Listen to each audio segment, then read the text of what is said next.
Now, what a beautiful night for the beautiful game. Welcome to Taft Stadium and USL Soccer as the Greens of OKC take on perhaps the best team in the league this season, the Real Monarchs SLC at Taft Stadium. Breezy evening, of course. Kids eat free tonight, so come on out and enjoy what's going to be a very important match in the USL. Along with Chris Nurse, I'm Dave Lamont, and Chris, both these teams are hot. Energy winning on Wednesday, 1-0 over Reno. A clean sheet for Cody Lorendi. The Monarchs, Jimmy Nielsen says they're the best team in the United Soccer League. And we look at two players, our key players, had a chance to talk before the game. Two guys who can find the back of the net, and there they are. Miguel Gonzalez on the left and Chandler Hoffman on the right. Yeah, Chandler Hoffman has been very important for his team this season. He's led the team from the front, and when he's played well, the team's played well. He's going to need a big performance today against the OKC Energy side, coming off a big win midweek. And while Jose Angulo has certainly made a splash, Chris, with goals recently since coming over from St. Louis, to me, Miguel Gonzalez is the central player for this Energy squad. Yeah, Miguel Gonzalez makes this OKC Energy team tick. He gets on the ball in intelligent positions. He was able to get the assist in the last game, and he's really a key man for them in this team, and they'll be looking for a big performance from him again this evening. We take a look at our starting 11s, and beginning with the visitors, the Monarchs, and Hoffman up top, of course, but what do you think of the rest of this group? This is a very strong lineup. This team has only been beaten twice this year, so you can guarantee any team that steps onto the field is going to be very difficult to beat. And for the Energy, we mentioned Angulo, but he is not in the starting 11. Andy Craven, and he's sort of rotating positions. And again, this team just did play Wednesday, so Jimmy Nielsen, I think, conscious of playing time and minutes. Yeah, Coach Jimmy Nielsen has obviously rotated the team a little bit in this game, but he's able to bring in... We are a couple of months away from the playoffs beginning. Real Monarchs look like they're going to make it. They're in first place, 8 points clear, but the Energy are in a battle for that final playoff spot. Can they move up the table with 3 points tonight? A critical matchup in the USL. You'll see it next. Harris unveils the flip throw again and fires into the box. Ball comes down, setting up a bicycle kick, and it's in! Unbelievable from OKC Energy!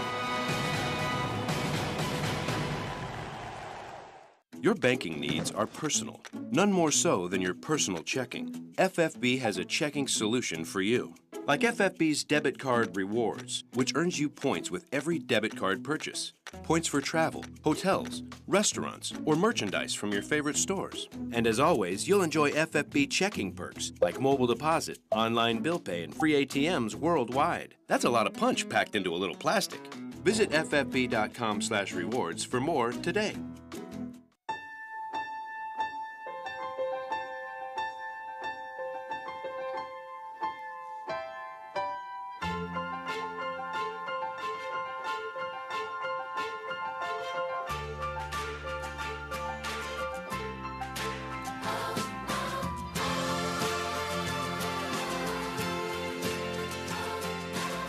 Find out of every day and know where your customers are at any moment.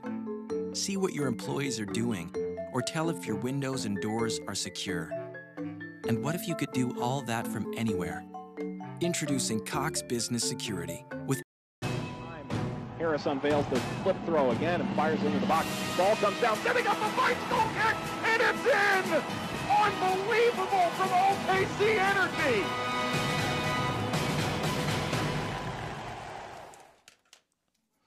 So there are the officials for tonight's match. The referee is Rosendo Mendoza.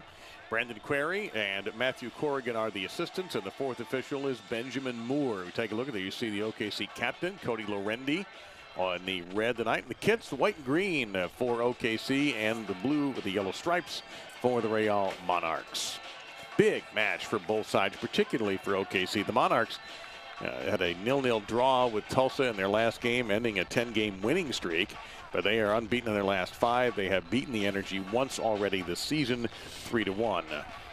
But for OKC, they seem to be on form right now, unbeaten in their last 4, and a nice win at home on Wednesday, 1-0, holding down that explosive Reno 1868 FC side, and getting Cody Lorendi his 3rd clean sheet of the season.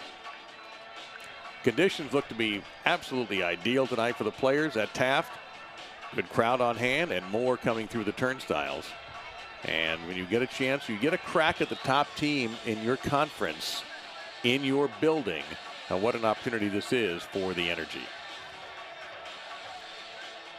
Take a look at Cody Lorendi, the captain. Connor Sparrow is the other goalkeeper, and he has not lost in 11 decisions. He has 8 wins and 3 draws and 4 clean sheets and just 9 goals against. The goal differential for the Monarchs is plus 24. For OKC right now, minus 4, where they did pick up the one against Reno, the only one that mattered on Wednesday night.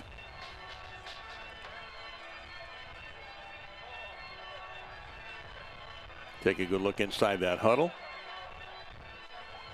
And it's good to see Cody Lorendi the way that he's developed as a professional goalkeeper in the United States Soccer League. He was actually my roommate in Puerto Rico in 2010, and it was his first year as a professional, and it's really incredible to see the journey he's come along to really leading and captaining this OKC Energy team this evening. Yeah, Chris has been around the North American Soccer League, also a Guyana national, so he certainly understands this particular group of players well. Cody played some for the Puerto Rican national team recently, allowing C.J. Cochran an opportunity in between the pipes. Later getting Anthony Wallace ready to go with just a couple of strips of tape, getting him prepared as he moves up into the midfield along with Cody Andrews. And this Salt Lake squad, this Real Monarchs squad, I should say, 44 goals, one of the highest scoring teams in the league.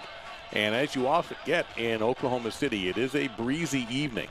So we'll see how the two sides handle this and to see how much the goalie kicks become an advantage. Sometimes goalies can be really dangerous when they get their wind at their back and can really drive the ball down the pitch and set up an offense. The Monarchs obviously in a dangerous situation while they're up the top of the league and doing very well. They're the team that everybody wants to beat. You know, when you're the team that's winning and setting the standards in the league, everybody wants to knock you off the top. So they always have to be aware and be very careful that OKC don't turn them over tonight. But at the same time, they're in OKC Energy territory, and they're coming off the back of a very strong performance midweek with a 1-0 win against Reno that Coach Jimmy Nielsen was very pleased about. Jimmy Nielsen, the head coach for OKC. Mark Briggs has a team on their way to the playoffs that did not even make the playoffs a season ago. So really a great story in the expanding USL for SLC. But right now, we have finally begun.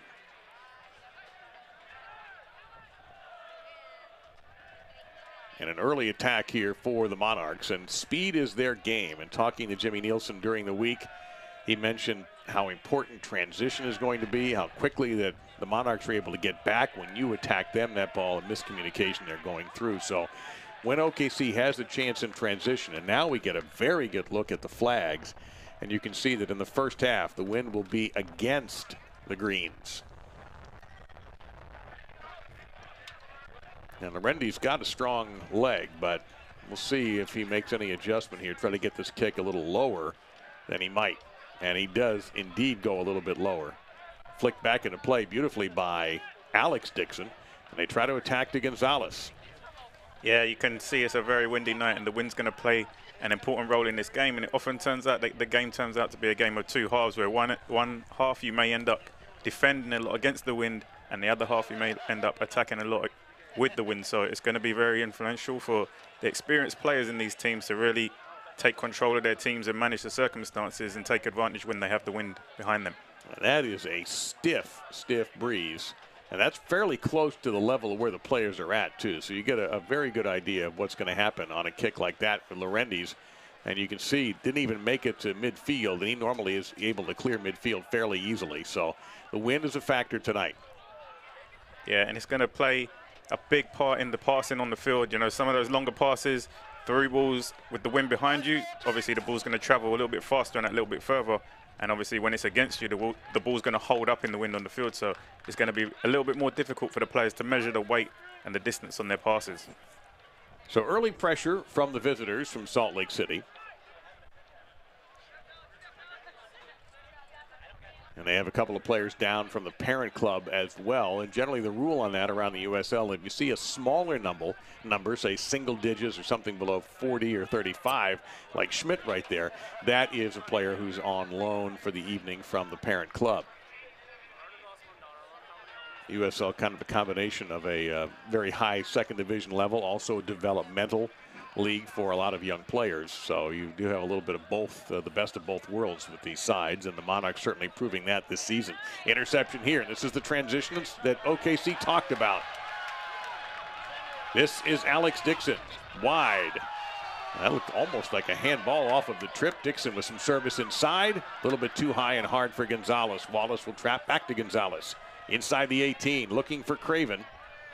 He'll heel it instead to Gonzalez, but the defense gets there first. As that time, Coringa was able to get in the way and get the goal kick. We'll take a look at Connor Sparrow in the yellow. Yeah, that was a great run down the flank there from Dixon. I actually think he was reluctant for the referee not to call a penalty. The defender's gone down and the ball's actually rolled against his hand and prevented Dixon from continuing his run.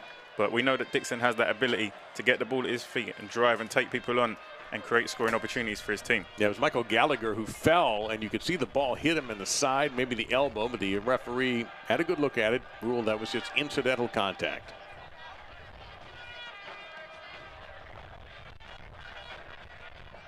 And now Sparrow with that breeze at his back, getting it well past the midfield line. It'll be a throw in here for the Energy. Kyle Hyland will handle that duty. On the bench tonight for Jimmy Nielsen, you've got Bond, Harris, Baril, Daniel Gonzalez, Martinez, and the dangerous sniper, Jose Angulo. Yeah, Angulo's been in red-hot form since he's come into OKC Energy's team, and he'll be looking to make an impact should Jimmy Nielsen call on him off the bench this evening. Yeah, so much may depend on how the first 60, 65 minutes of this match go, as Lorendi comes off the line for the moment. Now a little bit of pressure from the Monarchs. The guy you have to watch for is 49, Chandler Hoffman. It was 48, Chase Minter, who was setting that up. And you've got several dangerous players. You got Velasquez with 6 goals and 6 assists, and you saw Jose Hernandez, who has scored twice this year. And that's a very clever pass into the middle there from Winter. It almost looked like he was going to whip across into the box. He saw the run coming, and he kept the ball on the floor. Just unfortunate with the first touch there. It was a great opportunity there to get a shot on Cody Lorendi's goal. It was an interesting match to watch, the game that the Monarchs played against Tulsa, because there were about 2 or 3 golden opportunities in that match for SLC they could not cash in on against the Roughneck squad that's been playing pretty well lately. One of only 2 teams to actually beat them this year, along with their switchbacks. And OKC coming off a game where they had a man advantage for quite a while against Reno, and did manage to pull out a 1-0 victory at home. That'll be an obvious foul there, and it will go in favor of the Monarchs. Yeah, and one thing that stuck out like a sore thumb so far in the first 5 minutes of the game is the speed and the tempo at which the Monarchs pass the ball. They tend not to dwell on the ball. They play the ball along the ground quickly and keep the ball moving, which is incredibly important for creating scoring opportunities when playing a passing game. And we've seen a lot of teams play passing games, but they tend to be more slow and very lethargic in their build-up. But Monarch actually moved this ball very quickly, and it's impressive to see right now. Oh, mistake there, a sloppy pass, and Richard Dixon will go trying to get it to Craven on the throw, but the Monarchs intercept. You see Juan Pablo Guzman. He will be important too in redirecting the attack for the Greens tonight. And Daly will run that down. He's easy to spot now with that hair of his. That is not the same look he had at the beginning of the season. I think if we turned out the stadium lights later, we could still find Mickey Daly just off the glow of his hairstyle.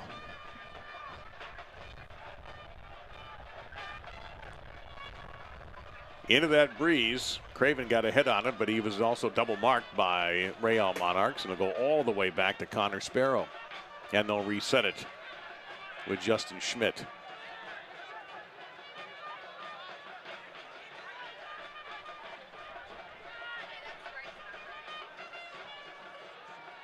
Good tackle that time there by Richard Dixon, getting the start tonight on the outside. Sam Fink, Mickey Daly, the center defenders.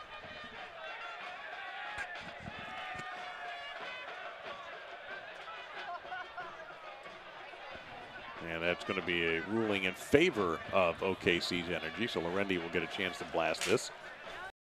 Cody, a problem in the first half, but lucky enough, if they can manage it through the first half, they're going to have the win to their advantage in the second half. So it's a case of managing the circumstances of the game and being clever in how they approach this first half. It'll be interesting to see when we get to set pieces how that affects the way these teams both attack and defend on corners and free kicks that might happen just outside the 18. Beautiful service there, and Highland will interrupt it and send that thing almost into the stands. Dangerous for the Monarchs in the 8th minute. There's a great cross into the box.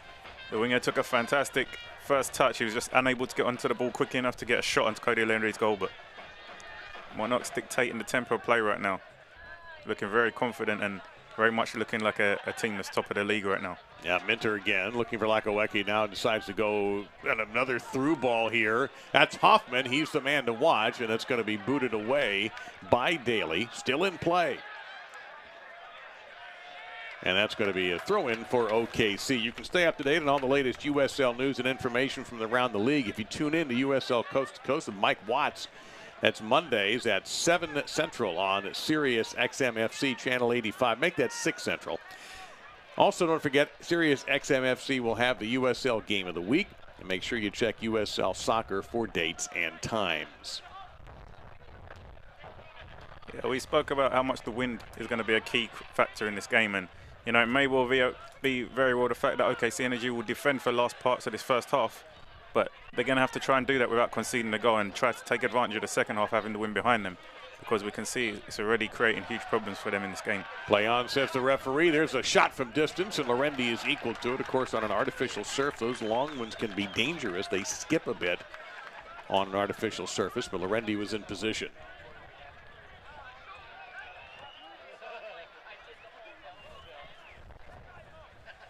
Also, the Energy FC's next home match, Saturday the 19th, and kids 12 and under eat free, as they are tonight. And the first 2,000 fans through the gates get an Energy FC t-shirt. Tickets are available by calling 235-KICK or just go to energyfc.com. Counterattack again, led by Alex Dixon, trying to chip ahead the service to Cravens just a little bit far. Headed away, and Highland will let this go, and he'll grab the throw in and get it off as fast as he can, and he does. Trying to work to Gonzalez, but the defense is there. The back line steady for a Monarchs team that's only surrendered 20 goals this season. And we know that OKC Energy have that incredible weapon in their artillery, the long throw. Now, can you imagine the amount of damage that long throw could do with this wind behind them? It could almost be like taking a corner kick from anywhere within the attacking half.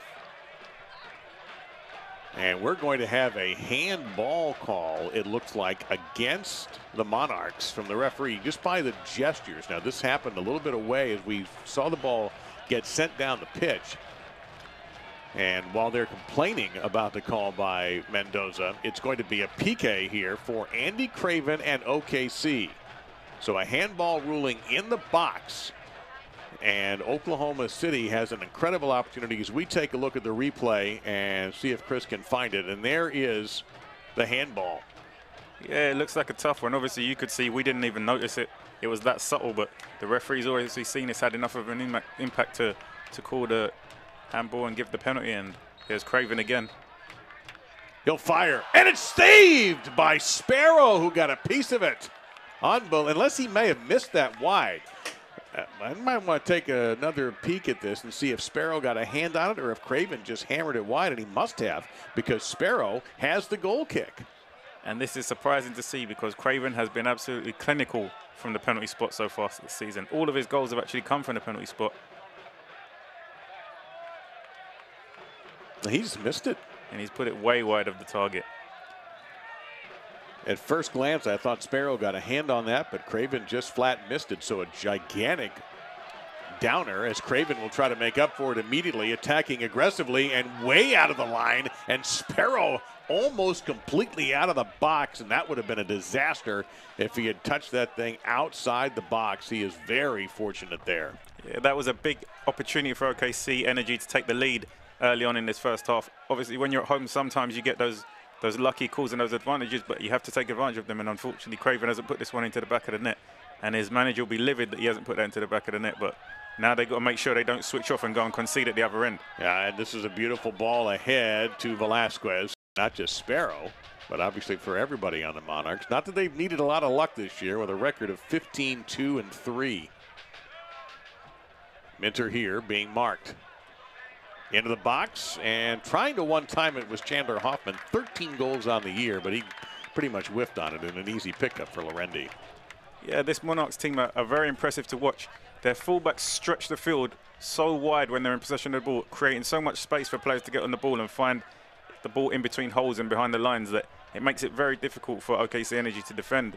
But they're definitely going to have to adapt somehow and try to stifle these attacks. Throw-in coming in here for SLC. And Gallagher will accept that one.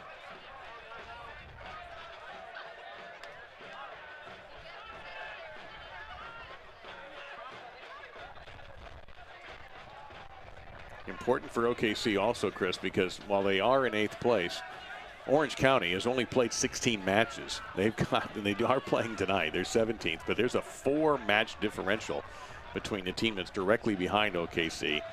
And while the Energy are finally getting a rhythm in their schedule after that bizarre start they had at the beginning of the season, still, everything's got to come up right for them in order to be a playoff side, whereas Orange County has that chance to make up points as you take a good look there at Jimmy Nielsen. Yeah, Jimmy Nielsen would have been very thorough in his preparations, and he understands that they have 3 home games right now. They've won the...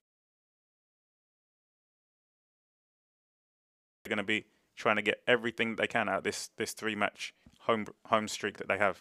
And they're getting a stern test tonight from a team that has been dominant, along with San Antonio in that Western Conference. But even now, even as good as San Antonio has been, Real Monarchs have opened up an 8-point lead in the Western Conference.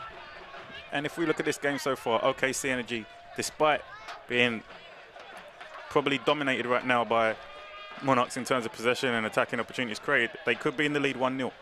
And I think if they can get to half-time against this wind, still in the game, either 0-0 or 1-0 in the lead, they set themselves up perfectly for the second half. Yeah, more pressure coming in this time again. Sebastian Velasquez, who can go with either foot and be dangerous. He prefers the left, and Lorendi spikes that away. Oh, that's a tremendous individual effort there. He's beat his man, drilled a shot Lorendi, who's more than equal to the sort of a fantastic save. And Velasquez again with that ball. He is a sniper also. 6 goals and 6 assists on the year for the Monarchs. That's the toughest test so far for Lorendi, and he was equal. Yeah, and you can see Velasquez has shown very early in this game that he's very dangerous, and he's not a player to be left alone in space in the OKC defensive third. The second Velasquez gets on the ball, somebody has got to get tight to him and force him to play negative. Just enough room to be dangerous too, and that was a pellet. And you saw the wind get behind that shot also. Traveled at terrific speed. Lorendi did well to react, parry it away from goal, and keep his side 0-0 right now.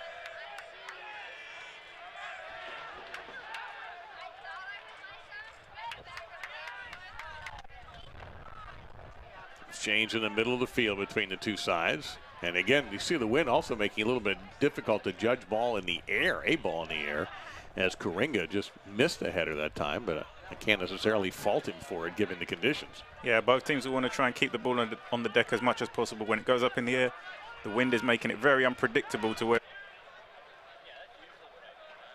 Well, this is an interesting stretch also for the Greens. They had to take on the league's leading scorer Wednesday, shut him out. Now they're taking on the league's second most dangerous or third most dangerous goal scorer in Chandler Hoffman, and so far he's had the one opportunity that he kind of whiffed on here.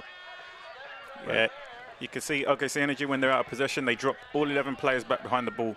Very defensive, making it very difficult for the Monarchs to break them down and get in between their lines and create scoring opportunities through quality possession and passing in between. But it's going to be interesting to see if they can maintain that for duration of this game. The Monarchs have been very, very good in possession so far. Very quick 1- and 2-touch passing and moving the ball quickly is going to be very difficult to defend for 90 minutes.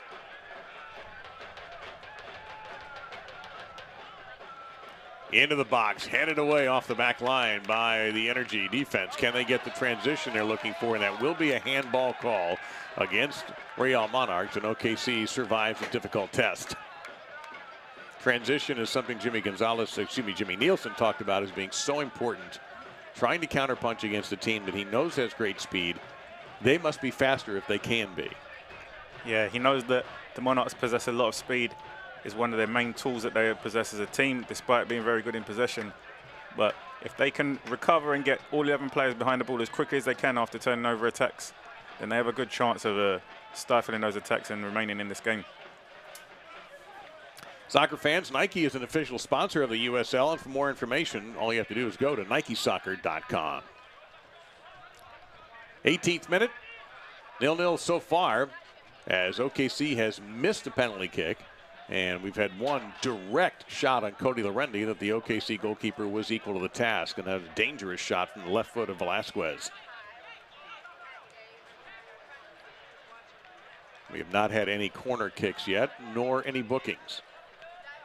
And we start to see a common factor that teams like to possess the ball just behind the halfway line when they play against OKC Energy. And it seems Coach Jimmy Nielsen is very happy for teams to possess the ball in their own half. But the second they cross the halfway line, the intensity increases and you see players under pressure being closed down quicker once they cross that halfway line. But when the ball's with the opposing defenders behind the halfway line, he's very content to allow them in possession without pressing the pressure higher up the field. Now the counterattack beginning here with OKC. You can see that's ahead to Richard Dixon from Alex Dixon. Richard Dixon now trying to get ahead to Gonzalez, and it's just a little too strong. Well defended, and Gonzalez was marked by SLC, but it will be a goal kick coming up for Connor Sparrow. Yeah, we've spoken about the pace that the Real Monarchs possess, but OKC Energy also possess their own pace, and Dixon has proven on numerous times this season and a couple of times already in this game that he can also be very dangerous on the counter-attack when let go early from possession. So that's going to be something that the Monarchs need to watch out for also in this game. There's James Moberg, number 40, who defended that well for the Monarchs.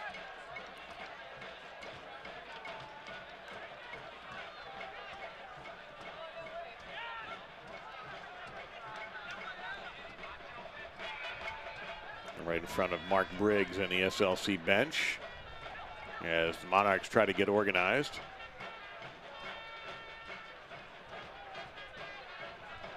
Look at this running through. What a nice run here by Velasquez, and he's going to run out of room, but pressure being put on here by Sebastian Velasquez. He had opportunities, as we see Jose Hernandez was his partner in crime on that, to score against Tulsa and could not get it past the Roughnecks. But he's proven himself to be the dangerous man here so far, while Chandler Hoffman has been quiet in the early going.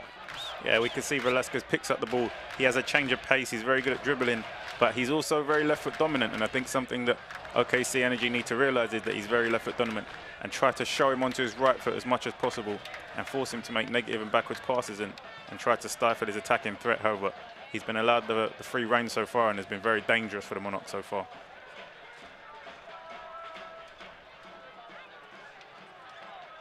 Highland getting a foot on that, unable to clear it, however. Possession very much in favor of Real Monarchs. Now pass ahead. This is Lakawecki, and he's going to lose control of it. Tried to center it, and Dixon was able to get in the way. Oh, that was a fantastic run there from the Monarchs midfielder. Took on 3 or 4 players, then released a through pass.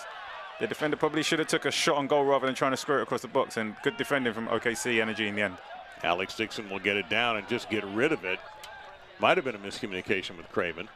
But right now, SLC is about to say before that effort there, 72 to 28% in possession, and that's going to be a foul against Cody Andrews, and he has to be careful. He is a yellow card away from a suspension. Not saying that should have been a yellow, but he does have to be a little bit careful with his fouls tonight. Yeah, and we saw Hernandez there finding himself in space in between the lines of the midfield and defense. They really have to do a better job of getting somebody closer to him and allowing him to get in a position where he can get on half turn and play forward. Throw in for SLC. Service into the box, but it's a little bit too far, and Lorendi had a very clear look at that. Take a good look at the Energy captain. Yeah, Cody is a fantastic leader for this team. He brings a lot of positive energy to the team, has really been an ambassador for goalkeepers and the progression of soccer in the US so far. So how does OKC turn this around, Chris, and begin to win possession more often? And what do they have to do here? I think if the wind is playing as big a factor as we believe it is, I think they've done okay for the first 20 minutes. Cody's probably had to make 2 or 3 saves. But if they can get to half-time, 0-0, of course now we can see the possession. Real Monarchs have had 71% in possession, and OKC Energy have had just 29%. If they can get to half-time, still in this game, either 0-0 or with a 1-0 lead, in the second half they then have the wind in their advantage, and it's how they manage to take advantage of that wind which is going to be the defining factor of the result of this game. So a long conversation while Chris was explaining things between Mendoza and Juan Pablo Guzman. No booking on that foul, but Guzman certainly was warned. The next one, anything close to that, will get him a yellow card.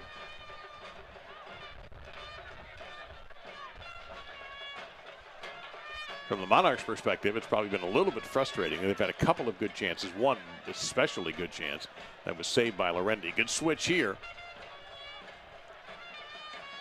Goringa As they work it around, trying to get it back inside the 18, sent back out.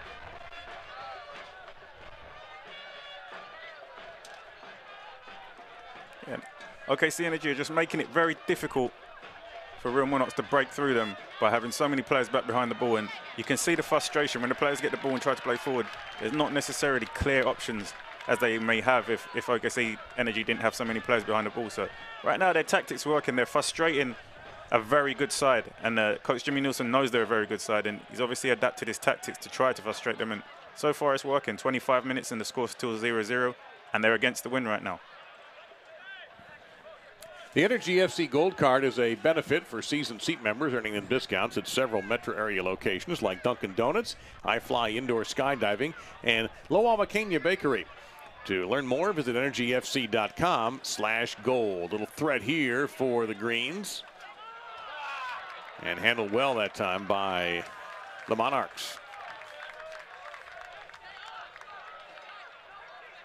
And Velasquez again being very dangerous, working that time through Hoffman, but Lorendi able to hit the dirt or hit the turf, I should say, and come up with the ball. Yeah. If you hit the dirt here, you've done something spectacular.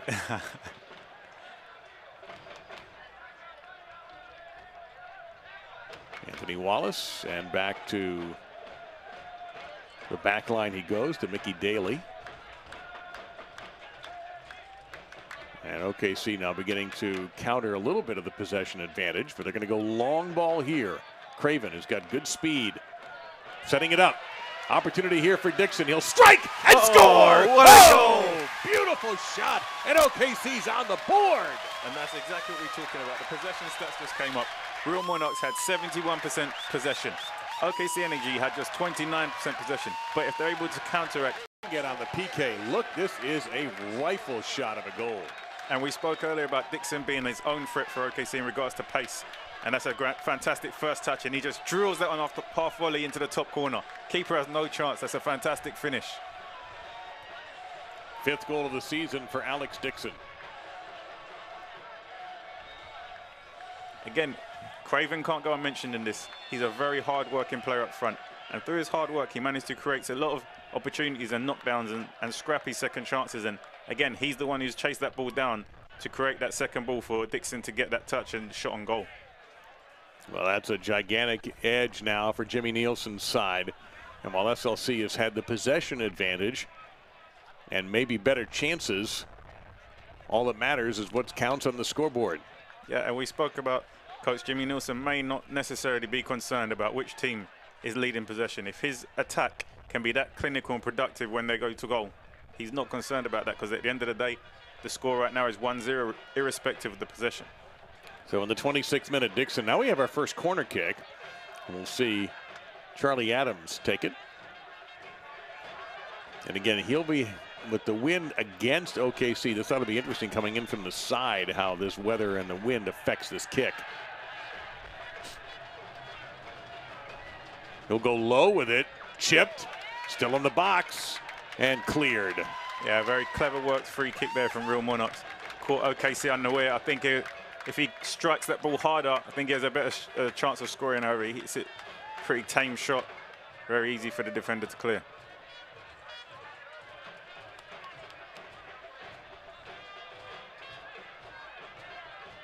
The Monarchs really pressing up now in this 28th minute. Does make them vulnerable to a counterattack, and we have seen OKC. That's how they got their goal on a counterattack. Long ball in the area for Craven. Dixon was able to come up with it and just rocketed one off the right foot for the goal. And we can see this half of the field is very tight. You have 21 players all in the attacking half. You know, OKC Energy have all of their players back in their own half, and Real Monarchs have all of their outfield players in the attacking half. So, you know, it's very cramped, tight spaces. It's not easy to get the ball in between the lines of OKC Energy right now. Almost looks like an indoor game right here. Trying to get it through that time. Handled by the back line. Wallace trying to get through, but it's stripped away by Adams. But there is Daly, and a pass ahead here to Wallace. And I think now, with OKC Energy being 1-0, the focus has to be now managing the game, getting to half-time with the lead, and now aiming to try and keep that shutout for the second game in a row. If they can keep that shout for a second game in a row now. That's 2 wins guaranteed out of their 3 home games standing. It's now going to be mentally challenging him for them to stay switched on and be able to manage the circumstances of the wind and a very, very good side that they're up against. Highland trying to keep that ball in play and did do so. Craven, difficult footwork, and now the referee, and I think this is the right call, he's just late with it, ruling that Highland did not keep the ball in and ruling it does belong to the Monarchs. And I actually think that's the right call. I'd just like to see that done a little earlier. Yeah, I think the referee just needs to call it as he sees it. Try not to let the game go on 5 or 10 seconds before calling it back for a throw, and it allows players to waste their energy, and of course is very frustrating. Just needs to be a little bit more assertive in making that decision and bringing the ball back and getting plays started again. And here we go again with the Monarchs putting pressure. This time they go down their left side, and there is the goal scorer, Dixon, and we have a call against SLC here. So OKC in the 30th minute. Energy at home, tough out. Now they have played, this is their 10th home game, and they've won 6, lost 2, and drawn 1. On the road, it's been a different story, just the 1 road win for the Energy, so that's where they have struggled. Their goal differential at the moment is now -3. Yeah, they've struggled on the road, and now the home games we speak about time and time again, they have to make the most of them and capitalize on the opportunity to get points at home. It's a huge advantage for the home team. You know, the travel circumstances, the fans. When you're at home, you have to make the most of it and try and get that 3 points by any means. And so far, they're doing a good job in the last game, and they're doing a good job for the first 30 minutes of this game. However, there's still a lot of the game left to play, and it's by any means over. Well, some hands-on defense that time by Richard Dixon against Chandler Hoffman. That's going to set up a throw-in for the first-place Monarchs, whose goal differential is now only +23. That's outlandish. That's incredible soccer they have played all season long. Good steal that time there by Guzman.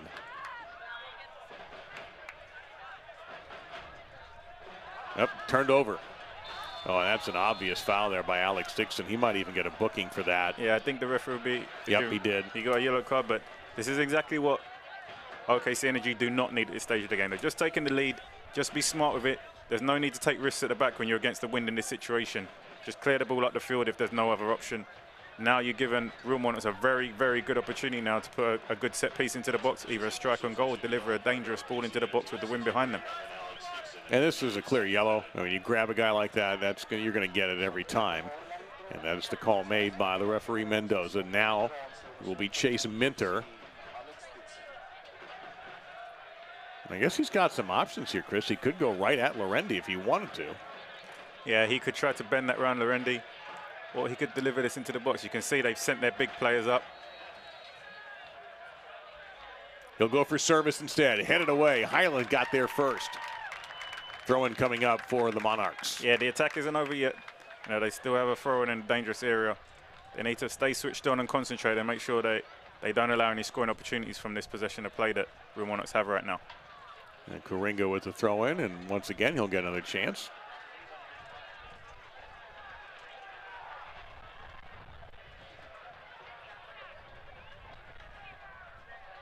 You can see Daly giving chase, getting Coringa off the ball and trying to knock him off balance a little bit and force a reset. And you're going to go all the way back to the goalkeeper, Sparrow, with Craven forechecking just a little bit, just enough to force the Monarchs to start over.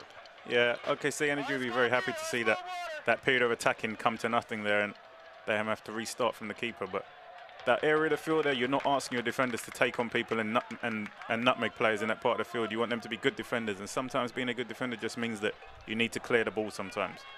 And that's what Dixon needed to do in that situation there. Yeah, and if you're just joining us, it is the Energy in front 1-0, playing with the wind in their faces here on a breezy evening at Taft Stadium in Oklahoma City. So when they switch sides, it'll obviously be difficult for SLC to deal with that breeze, and Lorendi will handle that. Yeah, and you saw him have to be a little bit more cautious than you might expect with that ball floating there with the wind.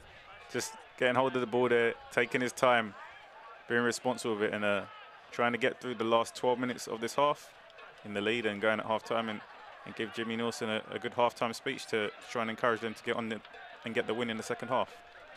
Well, talking to him earlier in the week after the Reno game, he was as happy as I've heard him all season. I think he's very content with the way his club is playing. Unbeaten their last 4, a couple of wins, a nice win against a high-scoring team. And he feels good about this squad and feels that finally he's got a rhythm in his schedule, which was so sorely lacking in the beginning of the year for the Greens. And it drove him nuts. Yeah, and I think he'll be most happy with the fact is that they went into the game with a game plan, and the players listened to that game plan and managed to stick to it for 90 minutes, and that's why they got the win. If they detracted from the game plan, there's a chance that they may lose the game, but they stuck to the game plan, and that's what they got the win. Alex Dixon has his cross rejected. And so a little bit of pressure here put on by the Greens. And Dixon with the only goal so far on a beautiful right-footed blast from about 15 out. Yeah, Dixon has been a big threat for the OKC Energy in this first half, and he's been that for the past few games, and we already spoke about he has the ability to be their threat on the counter-attack, and he definitely capitalized on the one chance that he's had so far in this game tonight. But here comes Real again. Velasquez had the best shot so far for the visitors. A rocket off his left foot, and Lorendi could only punch. Couldn't even grab it. It came in so quickly and so hard, but he was able to punch it away from danger. A beautiful save by Lorendi. Velasquez also the captain for the visitors tonight, and he draws a foul by Miguel Gonzalez. Yeah, a tough call there for the referee, but I think Gonzalez just had his hand around his hips and stopped him from running away, and the referee called it back for a foul. So once again, it will be Chase Minter, who has scored once, has a couple of assists. He'll handle this kick.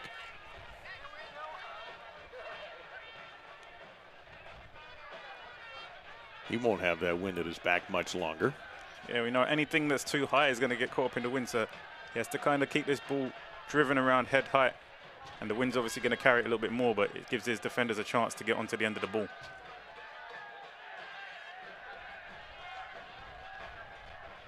A lot of bodies in there, flicked and flicked away, and a flag is up.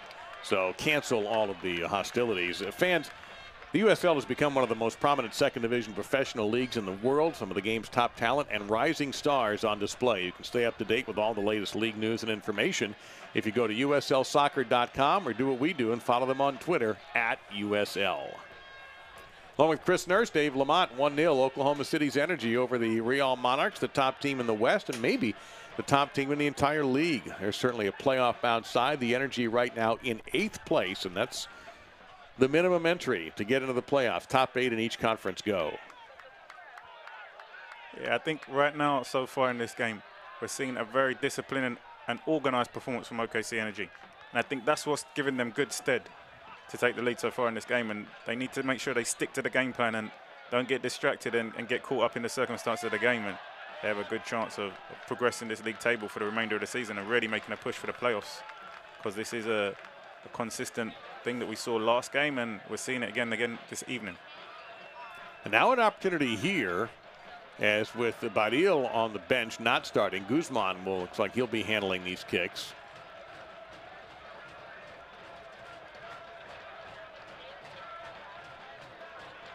Doesn't have a lot of room, as he's ordered by the referee to park it near the ad sign, so he doesn't have a lot of room to do with it. But he can still curve this and put it into the box. Yeah, remember he has the wind against him, but they've sent the big guys up into the box. You can see the defenders are up there. We got him getting a foot on it. It was Andrews. It's still in the air. Craven was pushed back by the keeper, and looks like that he was hit in the head as well. Yeah, and it's interesting to see what the referee's actually called here. Craven hasn't really done much. He's had his eyes on the ball the whole time. If anything, you see the keeper make more contact with Craven, and Craven goes to make with the keeper. But referees are always very protective of goalkeepers and are very quick to call the foul in their favor. Yeah, you could see the keeper had hands on Craven. Craven, it looked almost like a basketball rebound as they were jockeying for position, trying to see who was going to get it. Craven, if you watch, is trying to box him out. Watch very quickly. You'll see 99 there, Craven with the ponytail and the beard. He's looking for the keeper, and keeper just sort of whacked him in the head. Yeah, or the glove. I mean, he'll be fine. You see, Craven has more eyes on the ball than the keeper has. The keeper has his eyes straight on Craven and actually makes contact with Craven. But the referees always, in this kind of situation, will call in favor of the goalkeeper. And it doesn't look like Craven is much the worse for wear, but he'll have to wait for the officials' permission to return to the match. And that's the first stoppage of any significance we've had. We were headed to just about 0 stoppage time, although we did have a goal. But we had a yellow card, but it would have been maybe 1 minute. Now we might be up to 2 here with Craven being shaken up. Yeah, Coach Jimmy Nielsen just going over there to check to see if he's okay, but he'd be telling him to keep up the good work. He's worked hard up there in this first half. He provides a different option to Angulo. Angulo, we know, is a player who holds up the ball very well and brings his teammates into play.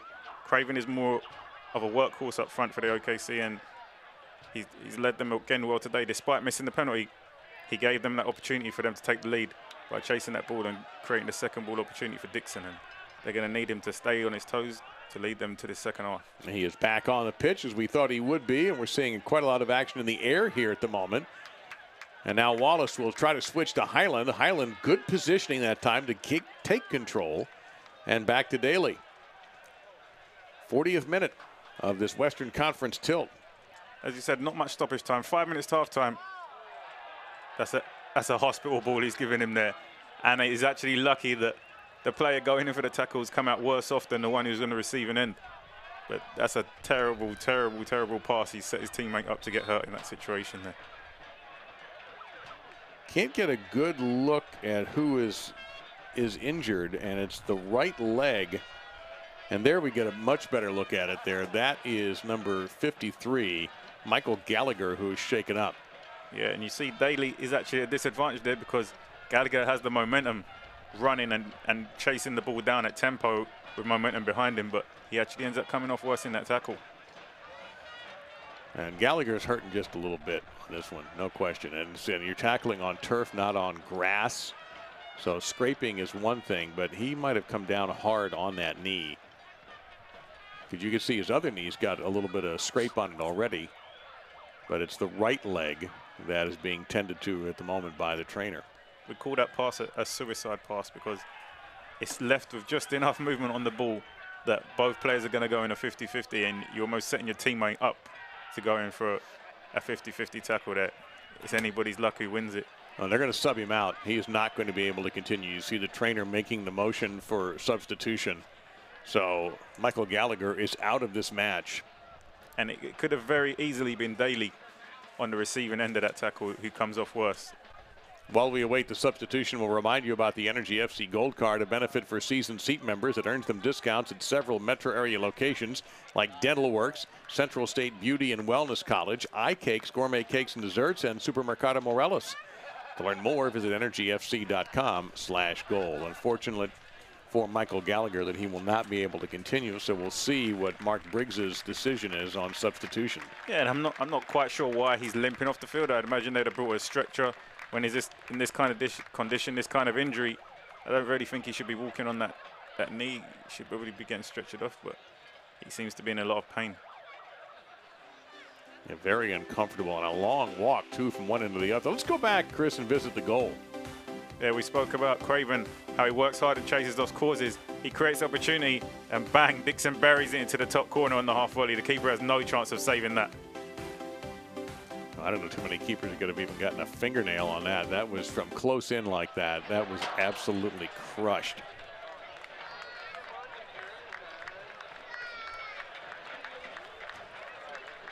So Real Monarchs here in the 43rd minute, forced by injury to go into a substitution here. And Daniel Haber's going to come in for Michael Gallagher here. Haber, 5'10", 170-pounder, went to Cornell, Toronto native. And of course, we wish Gallagher a speedy recovery. We never like to see players injured and come off, especially in the first half. You know, it's probably a little more serious than just a niggle, and hope he makes a speedy recovery, and we'll see him out there again soon.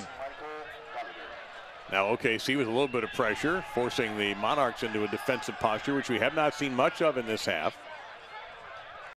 Alex Dixon's all over the book. He has a goal and the only yellow card of the match so far. Yeah, OKC Energy just need to make sure for the next couple of minutes they manage this game right and go in at halftime with the lead. Now here is Dixon now. There's no need for them to take any risks. Just keep possession of the ball. He did lose it for the moment, and some clever work there, and he's going to forward it here. to Gonzalez. Gonzalez has Anthony Wallace in the box. Craven's no doubt around there. He'll lay it off for Highland. Highland centering service, and it's deflected away. And a corner kick coming up for OKC. And there you see the experience and leadership of Gonzalez. He gets in possession of the ball. He could have easily given away possession by whipping a ball into the box when there's only one attack. However, he faked it, kept possession, played the ball down the line, and wins his team a corner. Exactly what OKC Energy need at this stage of the game right now. So now Guzman in the 45th minute. We anticipate about 3, maybe even 4 minutes of stoppage time after the injury to Gallagher. Toward the box, keeper comes off the line, punching it away to Sparrow, but not all the way out. Richard Dixon with a chest trap. They want a handball, and I think they're going to get it. Yeah, unfortunately, there's no need to give away a free kick there. He just needs to concentrate. He's already been booked. So kicking the ball away is obviously a very dangerous decision to make. The referee's having this conversation with him now. They're telling him, be smart. Pretty much what you just said. Yep. Only you don't have a yellow card in your pocket. I mean, he's lucky the referee's telling him to be smart. The referee is right. He could give him a yellow card there and send him off, and he's just cost his team down to 10 men with 1 minute to go to half time there. You know, Nixon really needs to concentrate now for the next 4 minutes.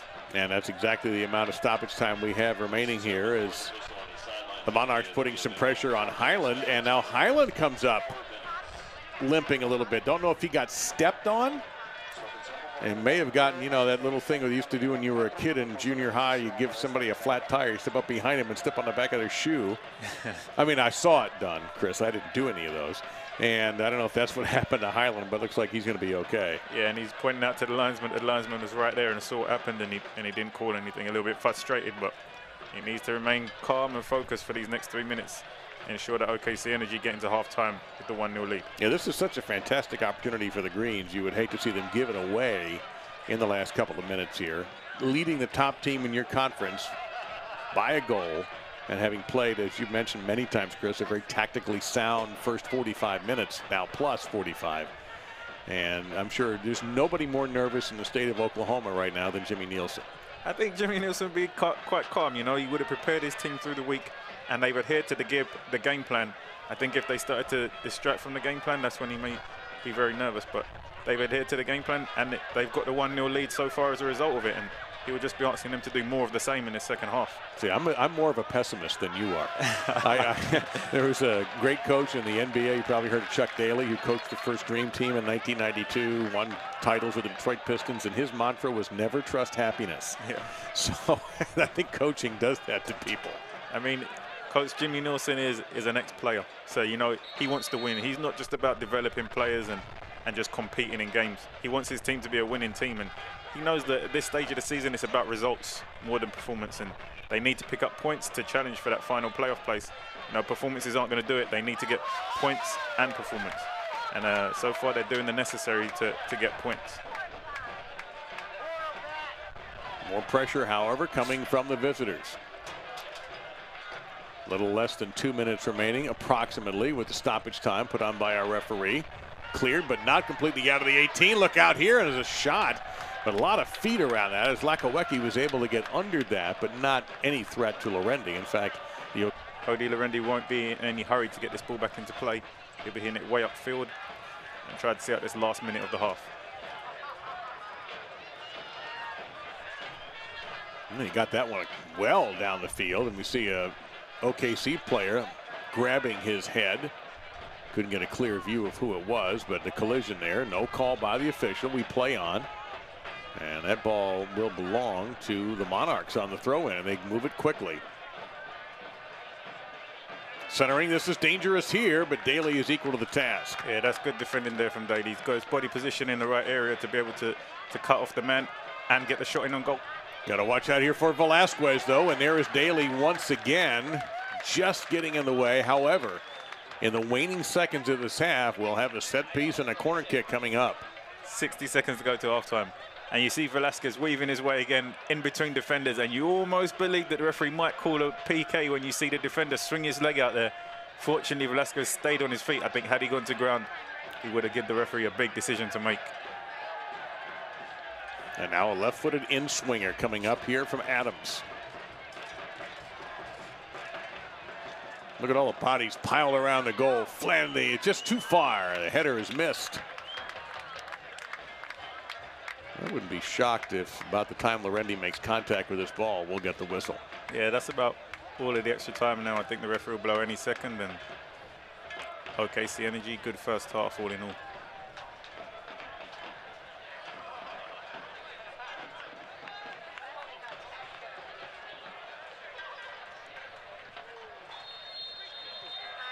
And there it is. A terrific half for the Greens. They have a 1-0 advantage halfway to 3 points against the top team, maybe in the entire United Soccer League. An excellent opportunity here for OKC at home to try to continue to move up the table. They played very well of late, undefeated in their last 4, and they get the goal from Alex Dixon, his 5th of the year, on a rocket shot past Connor Sparrow. Nothing Sparrow could do, and the Energy also survive a missed PK. We have so much more for you coming up as you take one more look at the only goal we've had so far in this match, the 5th of the year for Alex Dixon.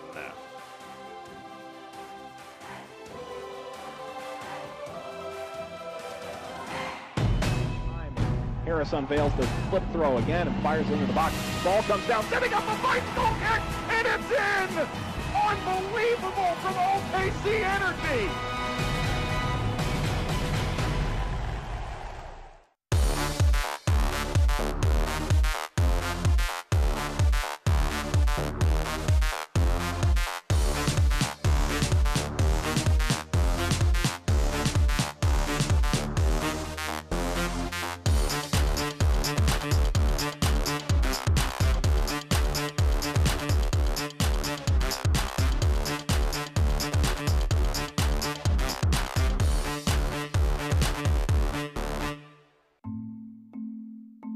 What if you could keep an eye on your business every hour of every day and know where your customers are at any moment? See what your employees are doing or tell if your windows and doors are secure. And what if you could do all that from anywhere? Introducing Cox Business Security. With HD surveillance and 24/7 monitoring, our security never sleeps, so you can. Cox Business Security Solutions. Security that means business.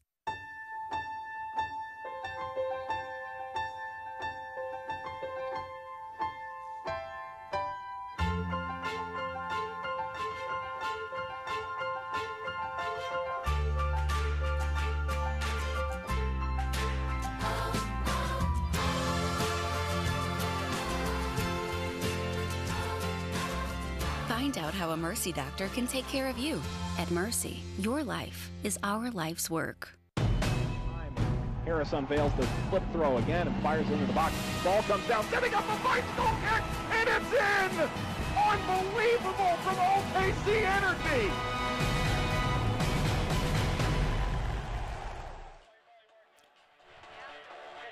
49 minutes through the first half, and it is 1-0 OKC on the goal by Alex Dixon over the top team in the West, the Real Monarchs SLC. In early June, Energy FC played the Colorado Rapids in the 4th round of the Lamar Hunt U.S. Open Cup, and although the Greens came out on the short end, they did have the opportunity to play in the stadium at Dick's Sporting Goods Park. Energy FC digital reporter Brent Skarkey looks at the state-of-the-art stadium that hosted the 2015 MLS All-Star Game. Brent? To the victor go the spoils. When OKC topped Colorado Springs in the 3rd round Open Cup match, the Energy earned a return trip to the Rockies, but this time to Denver, to play the Rapids of the MLS, a match on a full-size pitch at Dick's Sporting Goods Park. Located just east of Denver in Commerce City, the 18,000-seat soccer-specific venue was a trendsetter in the MLS. Of course, it's also great for events, concerts, American football games. Finished in 2007, it's chock full of restaurants, luxury decks, huge press box with lots of eats, and offices for staff. 10 years this year, and a soccer-specific stadium. This was at a time where teams had been in NFL stadiums, and the Rapids were no different. They shared with the Broncos down the road, but this was a brand new facility out here in Commerce City, and Yeah, 10th anniversary this year. It's hosted 2 All-Star games, a number of US men's internationals. The one, of course, against Trinidad and Tobago was the most recent. They had the Snow Classico, which many people will remember, against Costa Rica in 2013, women's internationals, and also international friendlies involving Mexican clubs and Costa Rican clubs as well. So it's a big facility, lots of space around the outside, 24 full-size pitches, 22 of which are grass and 2 are turf. And it's been used as a training site as well for those that are in town for Gold Cup. So yeah, 2007 has concerts here as well. So it's a sports venue, soccer stadium first, but it's a sports and entertainment venue. The Energy a chance to tour the facility before their match with the Rapids. Great locker room space. And getting out on the pitch, it's huge. A lot of ground to cover, and at over a mile above sea level, it's the favorite place for the U.S. national team to train and host friendlies. It's very much used. It's very much on the radar for U.S. soccer in terms of it being able to prepare teams, and it's a huge advantage for the home side, for Colorado Rapids, who play in Major League Soccer, and teams will notice that right outside the visitors' locker room is a little gentle reminder that you are at 5,280 feet. You're a mile above sea level. But here's the deal. This place, sacred ground to one member of the Oklahoma City Energy. Keeper Jacob Lissick grew up in the Denver area. He had a ton of friends and family in the seats for the match and had a ton of memories already on the pitch and training on the fields around the stadium. Yeah, I was lucky enough to play in Dick's Sporting Goods Park a couple of times. I played a high school state championship game and a couple other high school games in it. It's a great stadium, many good memories in the stadium. With 24 full-size pitches, 22 grass, and 2 turf, Dick's Sporting Goods Park is a true bastion for the beautiful game. Every Saturday you got lots of tournaments out here, and at the end of the day everyone comes in and tailgates and goes and watches.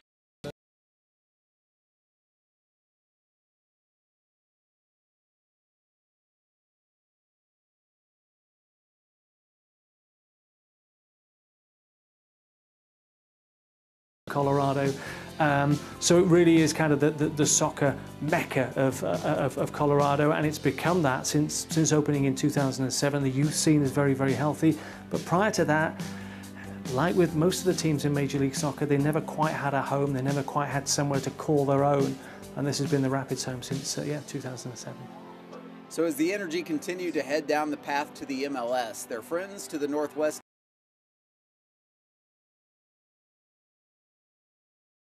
I'm a retired school psychologist, and helping people was my thing. I was very independent until I could take care of myself. I fell, and I had to have Meals on Wheels. After my stroke, when Meals on Wheels started, I was on the other end of the stick, so to speak. Meals on Wheels, coming to my door as someone who's housebound, having someone check on me, assures me that I'm not forgotten. Meals on Wheels has given me a mode of freedom that I wouldn't have otherwise. We're the clients. We are the clients. We are the clients of Meals on Wheels. America, let's do lunch. 1 in 6 seniors faces the threat of hunger, and millions more live in isolation. Drop off a hot meal and say a quick hello. Volunteer by donating your lunch break at americaletsdolunch.org. Every year, 40% of all food in the U.S. never gets eaten. 40%. That's almost half the food we produce. Food waste is a serious problem. It impacts all of us. And it's expensive. Your family is throwing $1,500 a year in the trash. We're working hard to put food waste on the chopping block. And you can do the same at home. Learn how to cook it, store it, and share it. Just don't waste it. Go to savethefood.com. USL fans, it's time to vote. The 5 nominees have been named for USL Player of the Month, recognizing top performers from the month of July. The Charlotte Independents lead the way with 2 nominees, Jorge Herrera and Enzo Martinez. Herrera scored 8 goals and added 2 assists as the Independents went undefeated throughout the month of July. Martinez added 3 goals and 3 assists, helping Charlotte move into 2nd place in the Eastern Conference. Real Monarchs SLC's Chandler Hoffman pushed his way into the USL Golden Boot race, scoring 5 goals throughout the month to go along with 2 assists. FC Cincinnati's GB Fall continues to be dominant. The Senegalese striker 3 shutouts and 14 saves across 5 appearances. Voting comes to a close Monday, August 7th at 9 a.m. Eastern, and the winner will be announced Thursday, August 10th. For USL Network, I'm Morgan Conklin.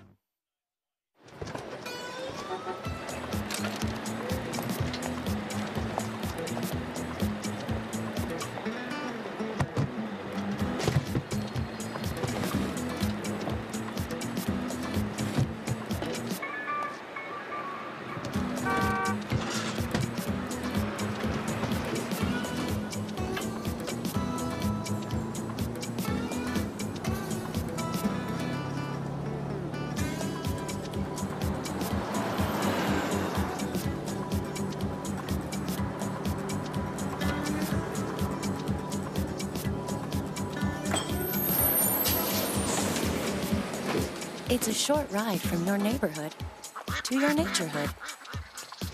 Find fun activities to do, like boating and biking, or camping and hiking, plus much more.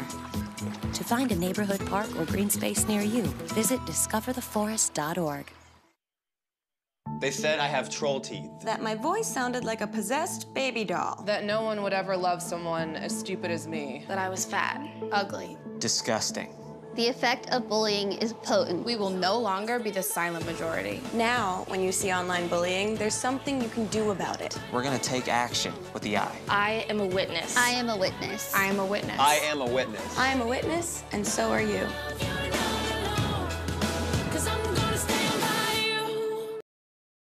Nil over the Real Monarchs SLC. A great 49 minutes, Chris, as we take a look at some of the highlights of the first half.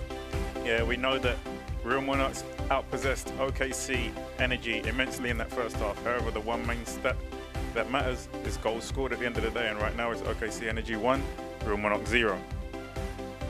The Monarchs had many statistical edges, except for the one that matters most. This was a key moment of the game as Andy Craven just simply misses the goal. Sparrow never even got a hand on this on a handball call against the Monarchs, and this was Velasquez with a blisterer off the left foot, but Lorendi equal to it.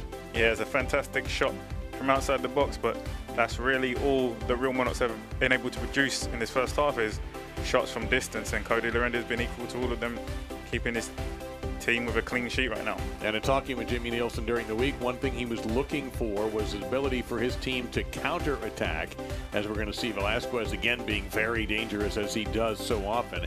And this goal here was really based on a counter-attack. Yeah, we spoke about Craven's work ethic up top. Fantastic to win the first ball, creates the second ball for Dixon, and he buries it into the top right corner of the goal. Keeper has no chance of saving that. One more time, you see Craven getting just enough of a head on that, hitting it off a Salt Lake player who could not clear it. And then Dixon, a lot of room to work with there, too. Well, you're hardly going to ever hit a ball better than that. Fantastic finish. You see him slow himself down to compose himself just before he strikes that ball.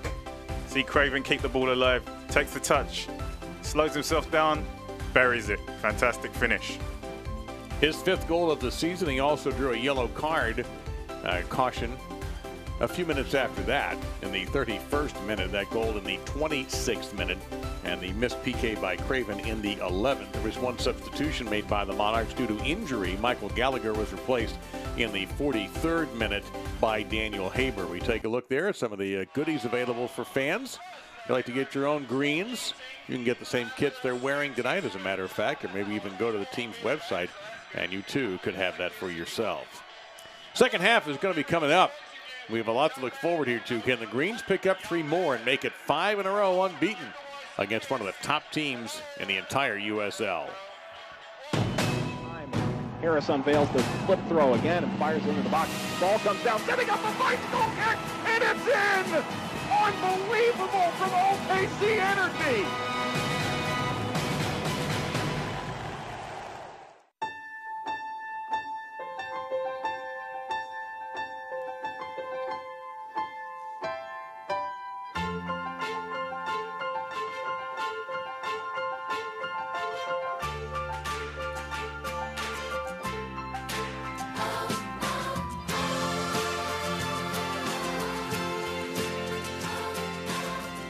Find out how a Mercy doctor can take care of you. At Mercy, your life is our life's work.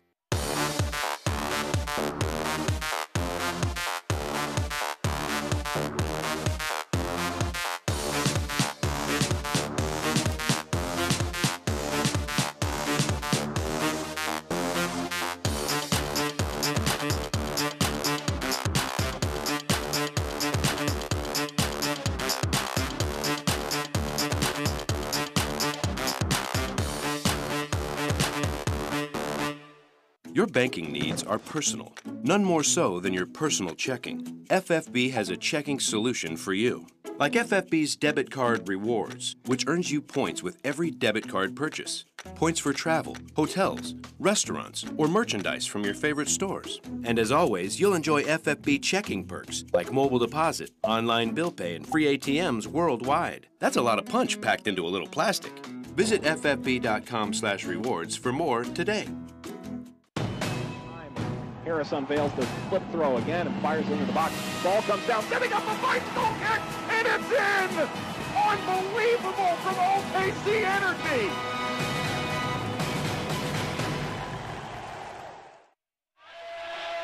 There you see the goal scorer, Alex Dixon. There is our score, along with Chris Nurse, Dave Lamont. Second half about to begin in breezy Taft Stadium. And the sides, of course, have switched, and now OKC will have that wind at their backs. They were able to get that goal by Dixon with the significant breeze in their faces. And we know about the one lineup change that was necessitated by injury. Don't anticipate any lineup changes as we begin the next 45 minutes. And a big opportunity here for the Energy if they can hang on or pad their lead to pick up 3 critical. Yeah, we're set up for a very exciting second half. You know, Real Monarchs are top of the league for a reason, because they don't give away points easy and they know how to win games. Despite having an 8-point margin, they want to get back in this game and continue their good habits.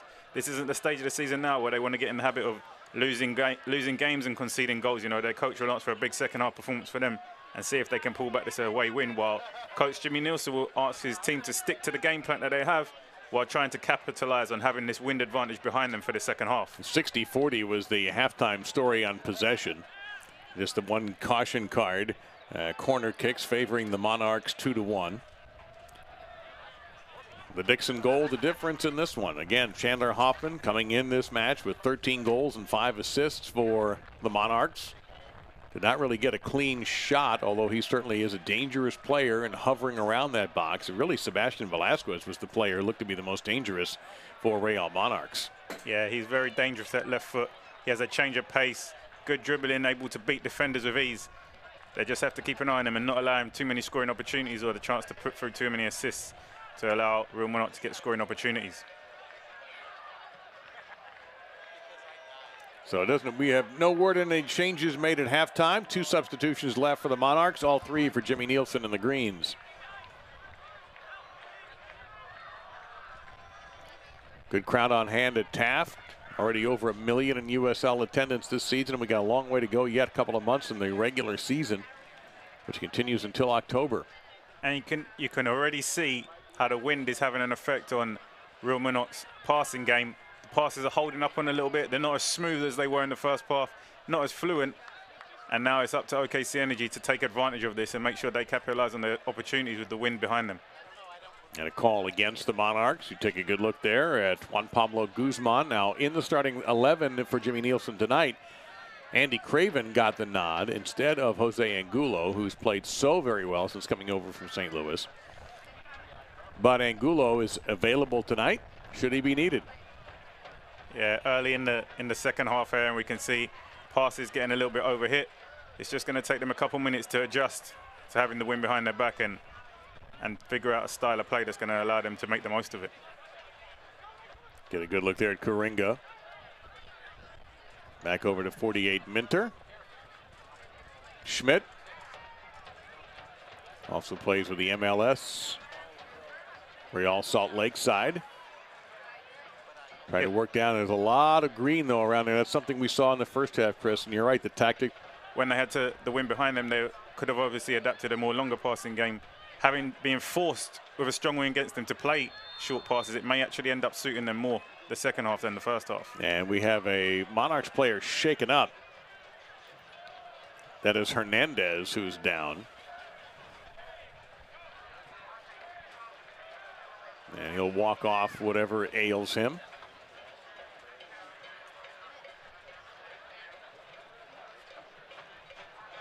And now this is going to put OKC in a little bit of an awkward position here defensively.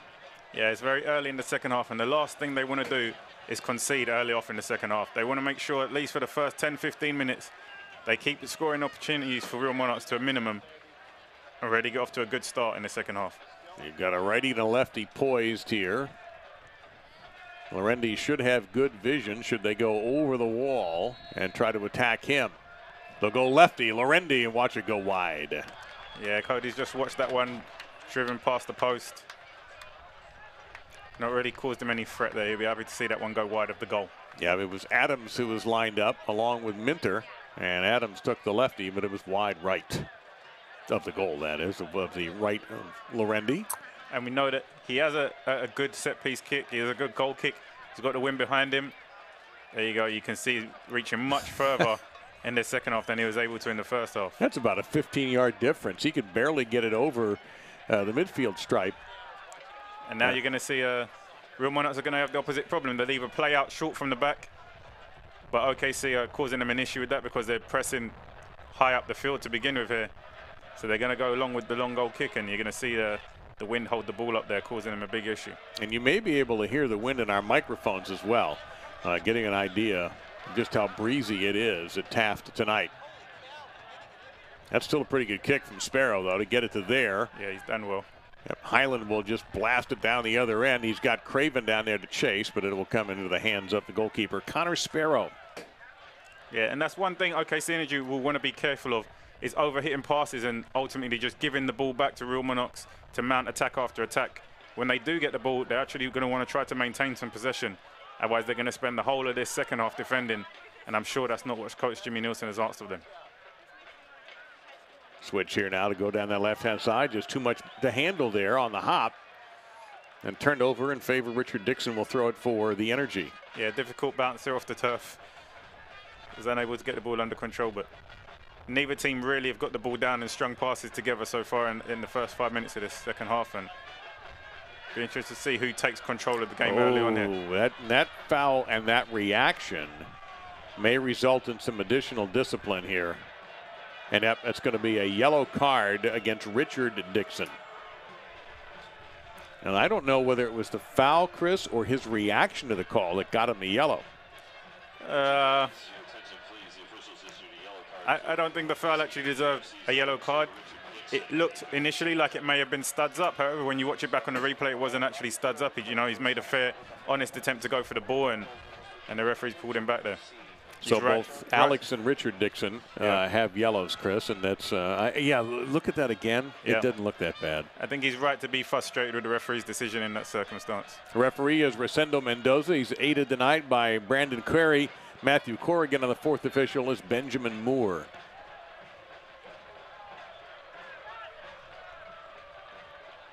And there is a yellow card accumulation warning for Cody Andrews, who's in the 11 tonight. If he picks up one tonight, he will sit out a one-game suspension. Yeah, and I think OKC Energy, whilst they're doing a good job remaining compact and organized, they don't want to drop too deep. Otherwise, it's almost like they're inviting the pressure, they're inviting the attacks in.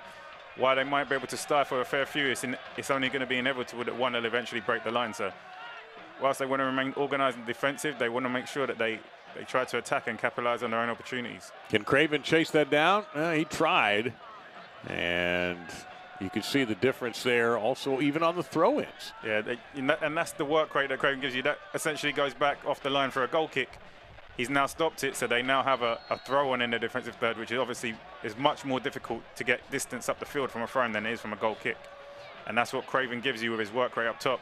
He makes it very difficult for defenders. So he's in a position now to try to get past the goal, and inside the 18, a dangerous moment, and then a whistle against Craven for a foul.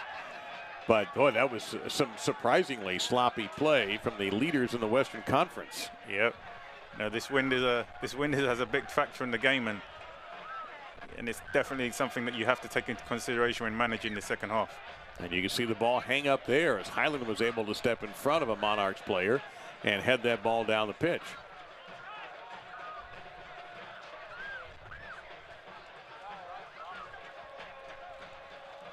The Monarchs with a 24, now 23 goal differential, 15 wins, only 2 losses. Just the Switchbacks and the Roughnecks have been able to defeat them. In fact, they're coming off, however, being shut out in a scoreless or a 0-0 draw.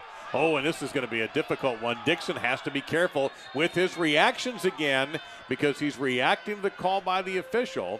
And now there's going to be a lecture handed out to Cody Andrews. And if he gets a yellow, he'll have to sit out the next game. Yeah, OKC Energy just getting a little bit frustrated. They're doing well to get bodies around the ball to win it back, but they're just getting unlucky now with the free kick calls, and the pressure's beginning to mount a little bit on them. They have to be careful here. So good position opportunity here for Real Monarchs. You expect this to be an in-swinging left-footed delivery into the box. They really have to be switched on, make sure they're defending well in this situation and focus and concentrating. Chipped in, dangerous, headed by Highland, controlled inside the box. Monarchs trying to get in a shot on Lorendi, it's blocked. Referee says no handball, we play on. Yeah, referees waved that away from handball, but OKC Energy have to be careful. Most coaches will tell you the most dangerous ball is the second ball. It's not necessarily the first delivery into the box. A good example of that almost happened right there, Chris. It's the one that breaks away in the second, and the second ball there against OKC, he was in miles of space. Craven now breaking away. Goalkeeper back to the line. Craven one-on-one, lays it off. Goal! You'll never see much better than that. Fantastic counter-attack. We spoke about OKC Energy and the energy that they possess on the counter-attack, and they've made the most of it there. They've been under pressure early on in the second half, and the one chance they've got on breaking away, they've taken advantage of, and they lead 2-0 in this game right now. That's a brace for Dixon. What presence by Craven to know that he had somebody running with him that time. He'll get the assist, and the Energy lead 2-0. And while Dixon got the finish, you really have to give Craven the credit here. He's held his run to remain offside. If he'd have ran too early there, it would have been called offside, and it would have been given back to Real Monarchs. He's held his run, kept onside. When he could have been selfish and gone for goal, he's been ever so unselfish. Squared that ball across the box for Dixon for the easiest finish ever.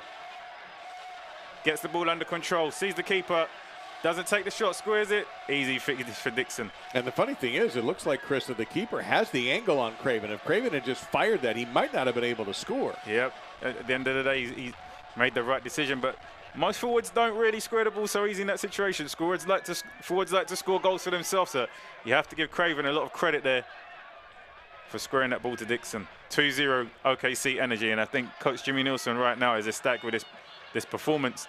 Despite for the second game running being outpossessed, they're the team that has the one stat that counts, and that's the goal scored.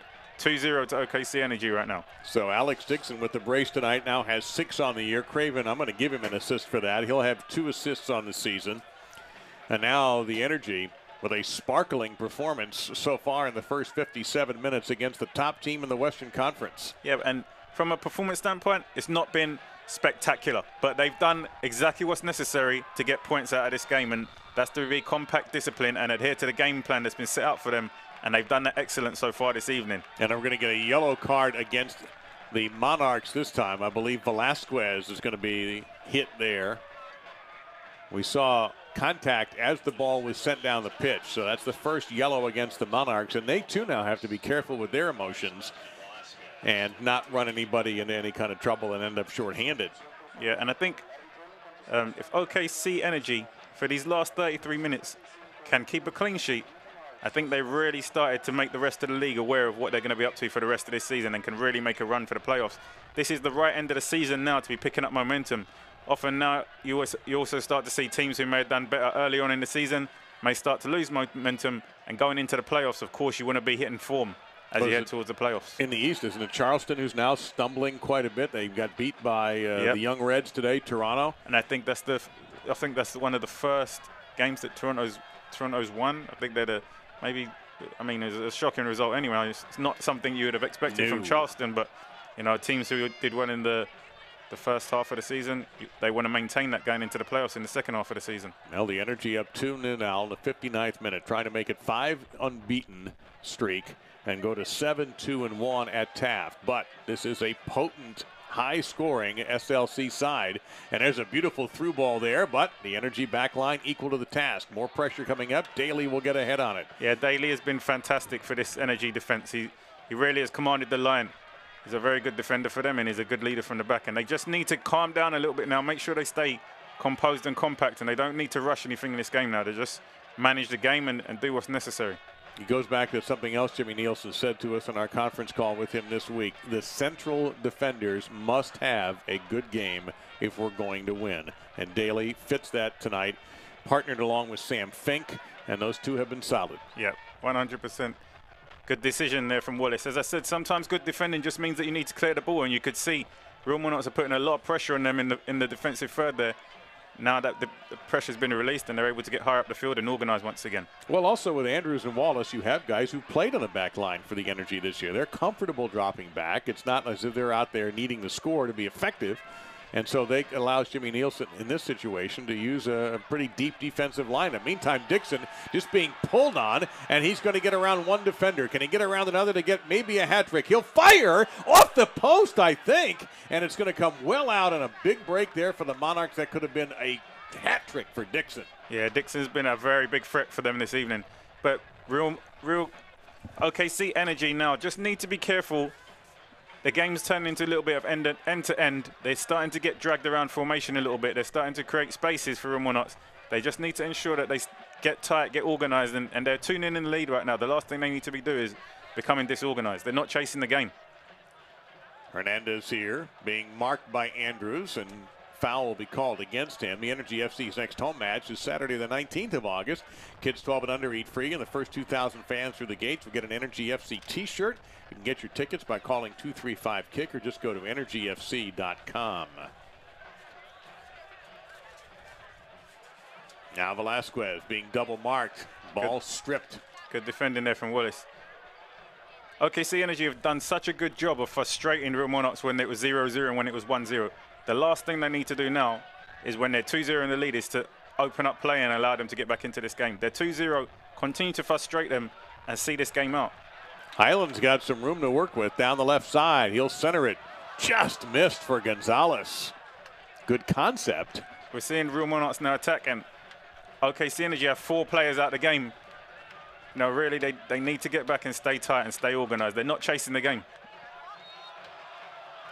That's going to be a hard foul called against Andrews. Excuse me, Anthony Wallace. No substitutions yet for Jimmy Nielsen as he formulates things, Chris. We have to figure that I would think defense is going to be on his mind. You might see Harris come in the game. And you might see also an appearance for Jose Angulo, and that actually is the guy who's warming up. That is not a defensive substitution, of course, when you bring in a sniper like Jose Angulo, but he will replace Andy Craven, who picked up an assist tonight. Yeah, Craven had a very good evening, but what Angulo does for them, he's able to hold the ball up. For the past 5 minutes, we've seen the ball almost going from end to end. When that ball goes into Angulo, he's able to keep a hold of it and allow his OKC Energy teammates to get up and support him, rather than the ball going back and forwards right now. And I think that's what Coach Jimmy Nielsen will be looking for in that substitution. And here is Craven again with the assist that made this game 2-0.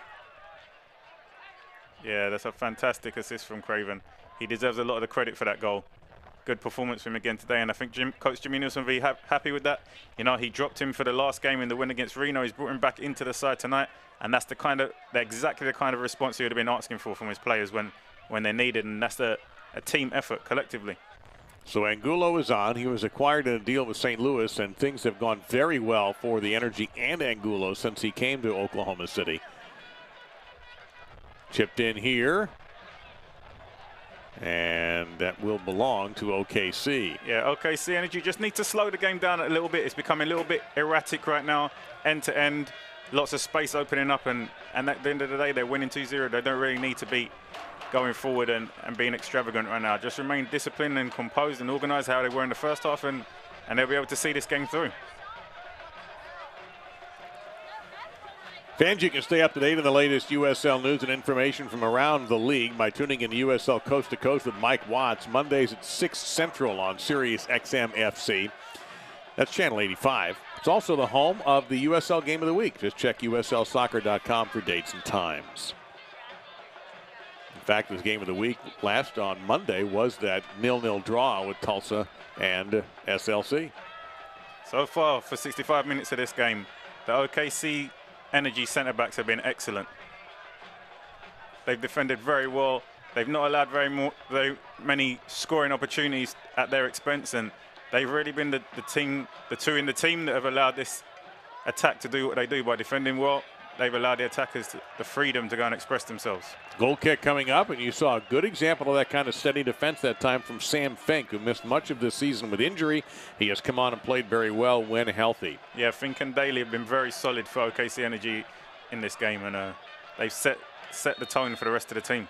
The Energy FC Gold Card is a benefit for season seat members, earning them discounts at several metro area locations like All-American Roofing, Abel's Mexican Restaurant, MVS Seamless Guttering, Latino's Supermarket, and Kottner Law Group. Learn more, visit energyfc.com/gold.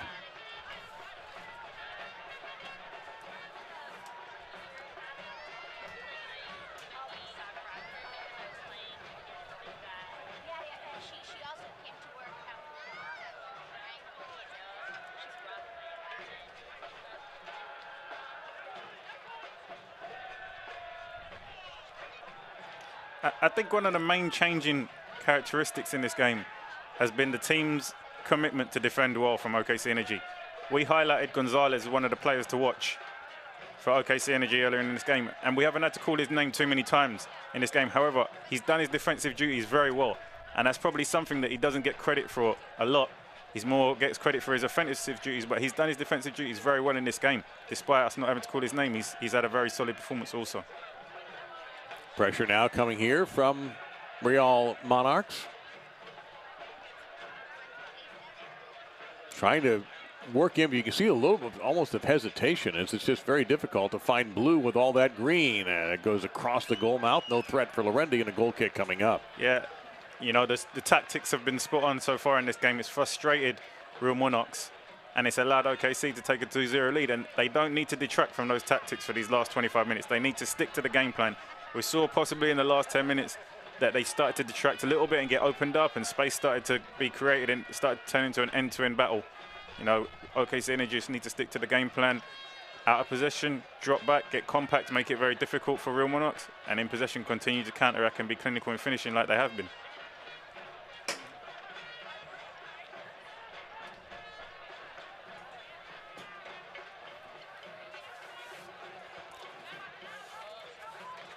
Last result for OKC, we mentioned, was the 1-0 win over Reno 1868 FC, as we'll get headed out there, almost out by Fink. Velasquez, dangerous with that left foot. We've seen it already. He had the best strike so far. That was in the first half for Real Monarchs.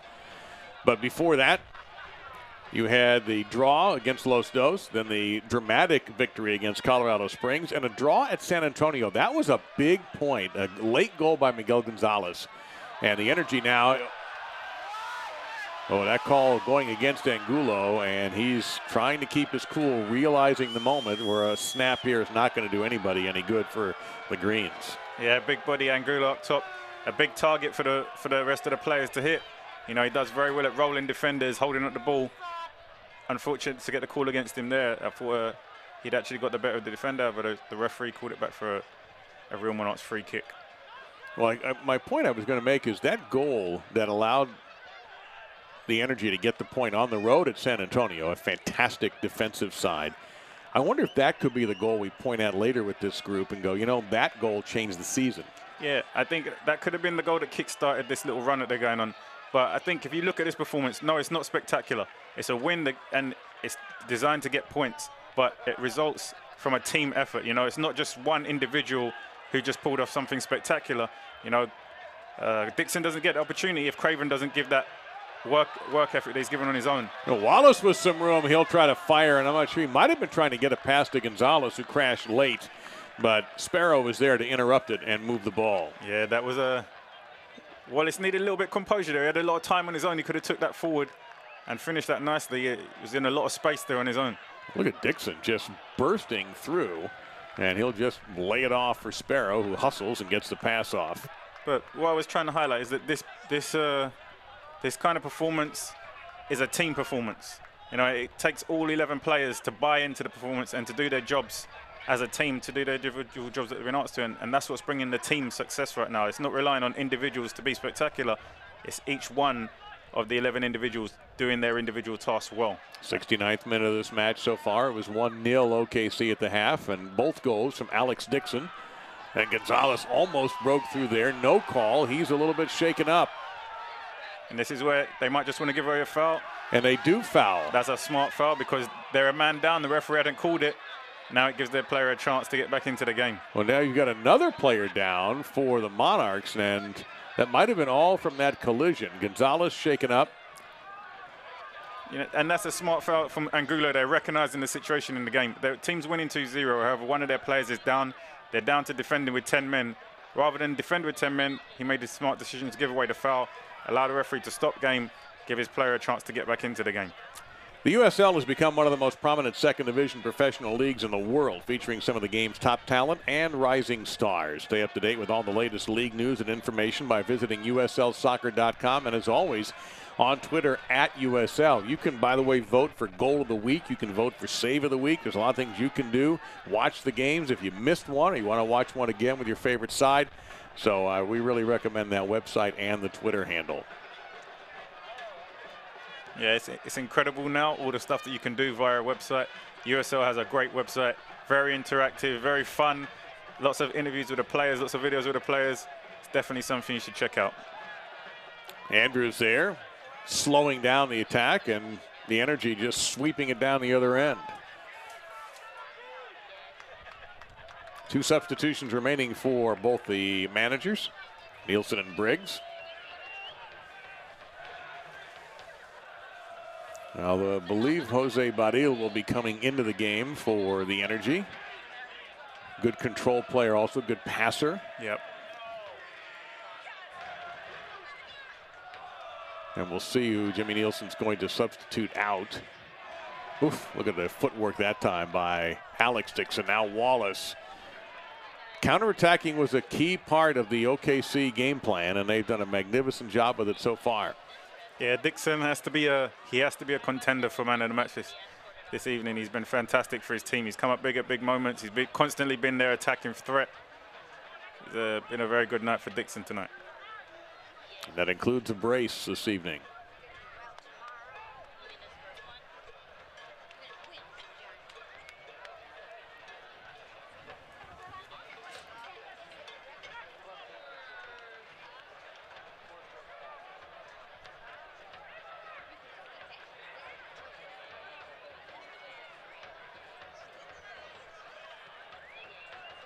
Well, if you didn't know the score, Chris, the way that the patient is, the Monarchs are being, you'd think that it was tied or they were ahead. Yeah, and that's their approach to the game. You know, they like to keep short passing, keep possession.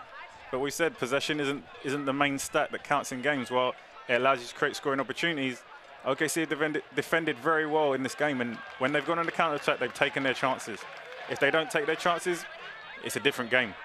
But, you know, Dixon's come up big for them so far in this game on the counter-attack. So here is Badil standing next to his head coach, Jimmy Nielsen, and it looks like it'll be Alex Dixon, the dual goal scorer, who will take a rest. Yeah, the coach probably just giving his legs a rest.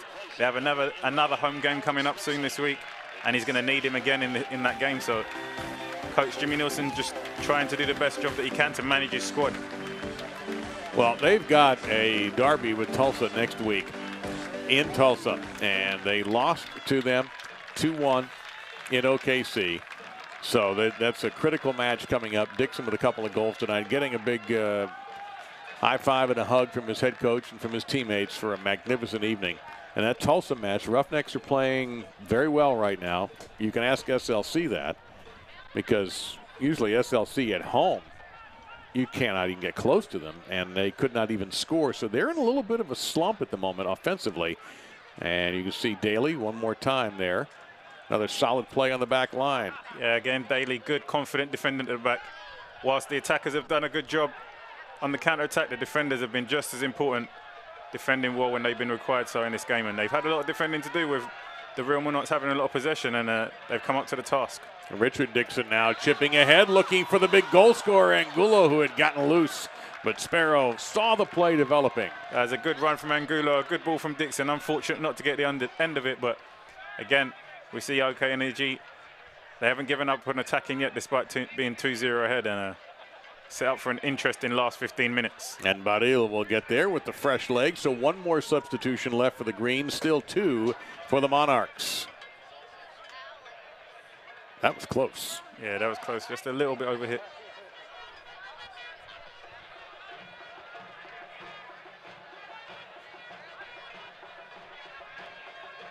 Good defending there from Highland, ensuring that the Real Monarchs player played backwards and allowing the forward pass, and really doing a good job to stifle their attacks. Very frustrating for Real Monarchs.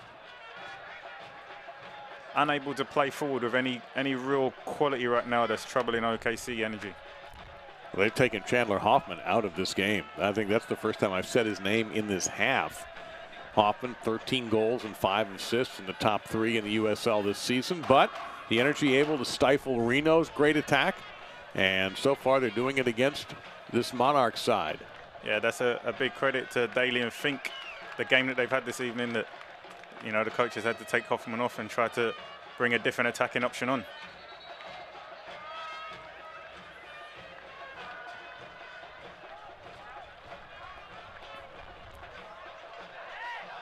Oh, ball through here for Baril. He keeps it in play. He's got Gonzalez there looking for some service in the middle. Baril's got some room trying to get it to Gonzalez, but just too many Monarch players there. But a miscommunication is going to lead to a corner kick. And we spoke about the influence that Angulo has. You see that ball just comes into him. He's able to control with one touch and play around the corner and put Barrel through in his second touch. Sent them off on the counter-attack again. Unfortunately, Barrow was unable to put any kind of quality ball into the box. However, he's won them a corner, and it's an OKC Energy corner. So Guzman will take it. Usually Baril does this, but Guzman's done it tonight. And he'll go right-footed here. Still breezy. You can see that corner flag.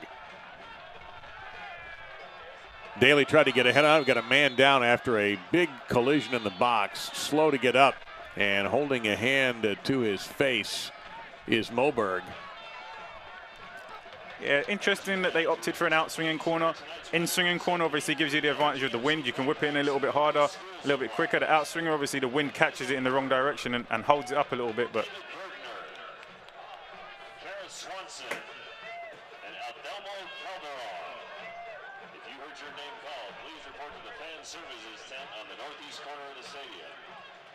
Tell you another name we haven't mentioned very much in this half, Chris. Cody Lorendi, the goalkeeper for OKC. Yeah, and that's an important stat that we haven't had to call Cody's name a lot in this game, despite Real Monarchs possessing so much of the ball. They've not made any chances that have made Cody Lorendi work, and you know that's key to possessing the ball. That at the end of it, you want to create goal-scoring opportunities, and if the keeper hasn't had to make any saves, then you know maybe your possession has been slightly ineffective in this game. But we spoke about the tactics that Coach Jimmy Nielsen has had his team adopt over the past 2 games that they've all administered, and it's suffocated and frustrated both of their opponents over the past 2 games.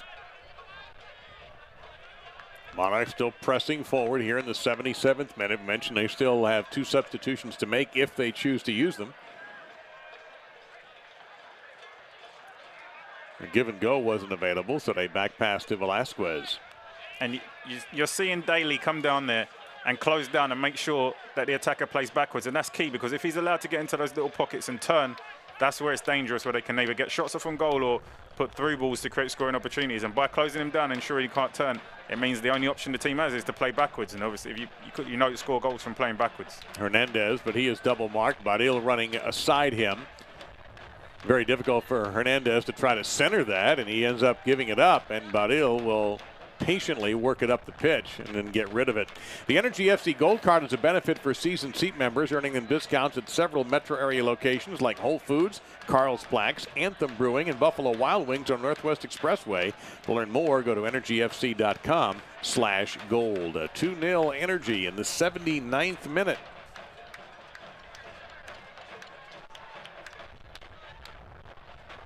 Much to be happy about if you're rooting for the Greens tonight.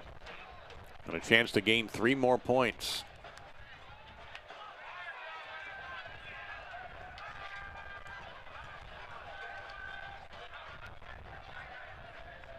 And Dixon doing a nice job getting ahead there. He's looking for a call. He's not going to get it, but possession will go to the Energy. Also want to remind you, soccer fans, that Nike is an official sponsor of the USL. For information, all you have to do is find NikeSoccer.com.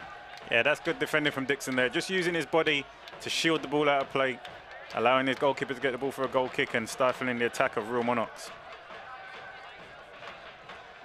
Big Lorendu to get the ball and get it back into play. If they're really chasing this game and wanting to get back into it, you'd probably see players running, sprinting to go and pick that ball and get back into play. You know, they're just a little bit lethargic in their approach to get into this game. Maybe they already feel that they're beaten, but I'm pretty certain that that's not something their coach is something he's endorsing. Foul there on Gonzalez, so they do have an 8-point advantage in the Western Conference. We'll take a look here at some results from around the league while we have just a second to do so, as we watch the Monarchs again try to penetrate if they can. And again, they were scoreless draw, 0-0 with Tulsa on Monday night. The Energy a winner on Wednesday night. And again, if you watch, you can see the frustration in the body language of Real Monarchs. OKC have really done a good job of staying tight, compact and defensive, and frustrating their opponents tonight.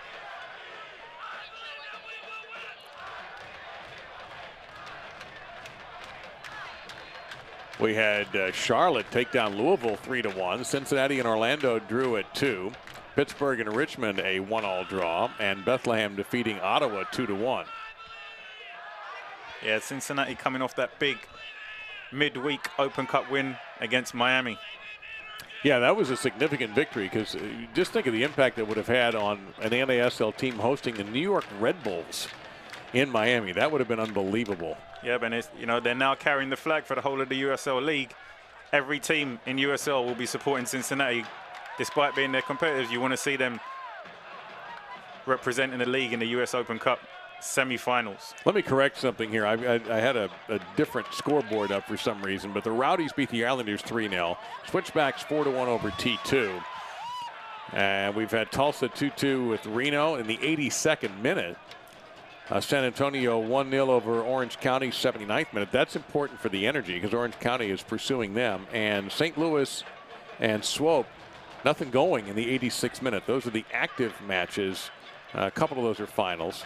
But I think we've caught you up now on everything USL from today. So I gave you about 5 finals already between East and Western conferences.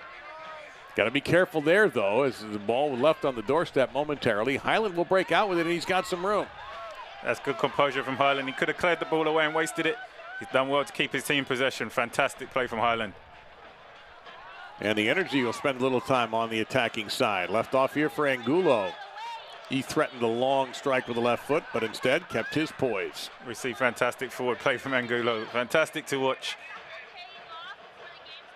Give and go almost for Badil, but Gonzalez will have it again, and now possession being controlled by the home team and the scoreboard controlled by the Greens tonight. And this is, now you're starting to see a little bit of maturity in the way that OKC Energy are playing. 2-0 in the lead, not chasing the game. There's no rush. Now they can possess the ball. Make Real Monarchs chase it. Tired, and you can see the spaces opening up. Now they're playing with a little bit of intelligence.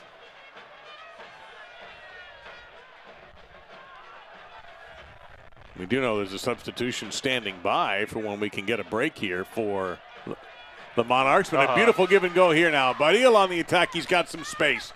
Angulo signaling for the ball. Dropped off instead for Gonzalez. Oh, it's off the post. A strike from Gonzalez, and it was nearly 3-0. And that passage of play, actually, it deserved the goal. The way they actually played, moved the ball around, was patient. That deserved the goal. Badil will chip it. It'll go into the stands. Boy, that's... And the crowd at Taft recognizes what they just saw. Yeah, and I think this is what Coach Jimmy Nielsen would have liked to see. You know, they've done what's necessary to take the game, to take the lead in the game, and now they're getting the ball down and playing and actually enjoying the game. So you can actually see the players enjoying playing out there tonight. Skylar Milne comes in. Chandler Hoffman, a very quiet night. Second game in a row that OKC has been able to shut down a top goal scorer. They did it Wednesday, and they did it again tonight. And the more that this team wins games, the more they play like this, the more confidence that they're going to get, and the more the players are going to buy into the system that Jimmy Nielsen is trying to get them to play. it's going to continue steamrolling for the rest of the season, and it's going to be interesting to see where they finish up come playoff time.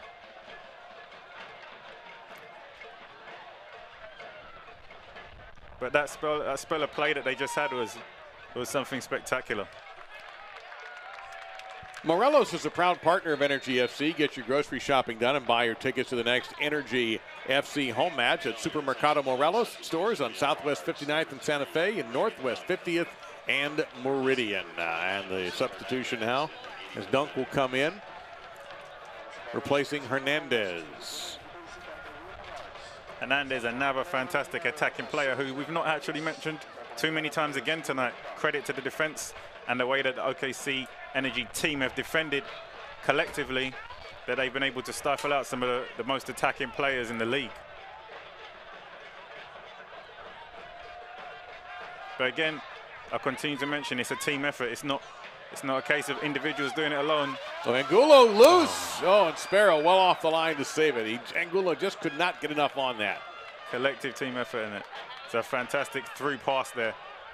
Angulo just tried to stick his big toe on the end of it. Unfortunate not to see it dribble past the keeper. But OKC now probably having the better of the game, the better of the possession, and the better of the chances. They will want to make sure they see this game out without conceding. So while they're fantastic looking for attacks right now, they want to make sure they maintain that sturdy defense that they've had and have a clean sheet for this game. Yeah, that would be a real shame if somehow they gave up a goal and Lorendi doesn't get the clean sheet, which would be his 4th of the season and the 5th for the team. He's deserved it. They've deserved it. What a satisfying result this will be if it holds up, and it certainly appears that it's going to. Only the 3rd defeat suffered by the Real Monarchs this year. Yeah, and that's a big achievement. You know, you have to give the Monarchs credit. They've been very good this year, and they've only been beaten twice.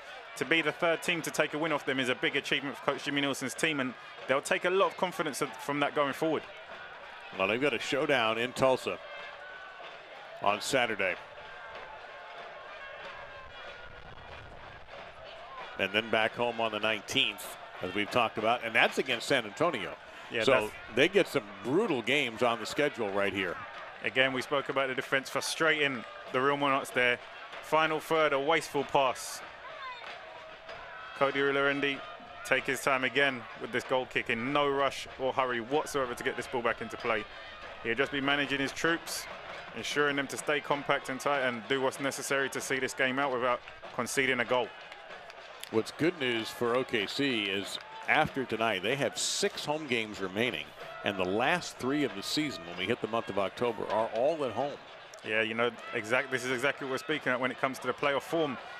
And we've seen now that they're starting to make their home a fortress. They're picking up points at home. They're making it very difficult for teams to come and play here. You know, it's frustrating when teams come to this venue now to play. They're making this place a very difficult place to come to and get a result. So they're going to be in a good position going into that final playoff stretch. Highland, he's been steady. The whole back line has been outstanding tonight for OKC.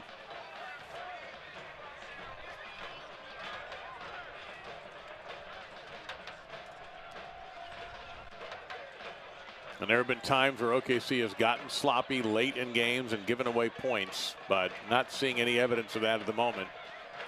Yeah, but it's going to be a test of their concentration now to see if they can really do what's necessary to keep this clean sheet with less than 5 minutes remaining in this game. It's a big test of character. And Fink, with that little bit of an arm bar in the back of Minter, is going to get a call and allow an opportunity here for the Monarchs to set up. Guzman arguing the call, but Gonzalez pulls him away from there. Again, you don't want any kind of sloppy yellows here for insubordination or anything this late when things are going so well. But this is dangerous. Yeah, they just have to be careful. There's a few Monarchs players there on the edge of the box unmarked. Going right at it, far post, too far. Yeah, Big Lorendi will be happy to see that one go out of play for a goal kick.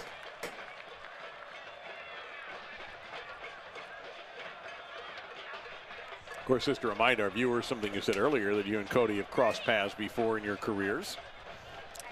Yeah, Cody was my roommate back in Puerto Rico in 2010 in his first year as a professional. probably learned a lot from me in that year, to be fair. You feel free to take all the credit you like, Chris. That's fine with me. Nah, he's putting a lot of hard work himself.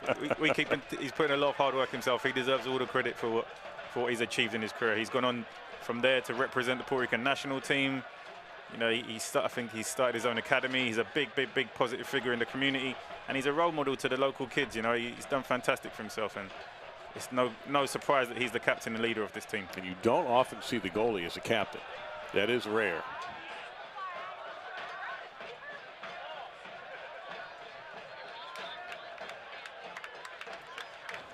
I think we're going to get a brother-for-brother switch here. Gonzalez for Gonzalez. Yep, Daniel come in, and Miguel will come out. While Miguel will not register anything on the score sheet as far as goals or assists. You mentioned, I thought you made a great point, that he played this game very well from a defensive side. Yeah, you know, he's a very influential and experienced player in the team. And while we didn't have to call his name too many times in the attack, he did his defensive responsibilities exceptionally well. And I think that's what's bringing this team success, is that the attacking flair players are doing their defensive responsibilities just as much as they're doing their attacking responsibility. And you can see the praise that Coach Jimmy Nielsen just gave him as he came off the pitch there. He's very happy with his performance tonight. That's the last substitution available for Jimmy Nielsen. Gonzalez for Gonzalez, and we're waiting word on stoppage time. The board was occupied by that substitution. 4 minutes as we had in the first half, so a little bit less than that remaining to secure one of the most satisfying victories without question for the Energy this season. Yeah, you can see Real Monarchs just a little bit lax now in their approach to this last 4 minutes. No real urgency or pressure coming from them. Almost like they're content to leave without a point. But it's a fantastic night, fantastic effort from OKC Energy. Nevertheless, take nothing away from them this evening. They've been great. And Richard Dixon, who's going on the distance tonight, getting that opportunity to start and play the full 90 plus.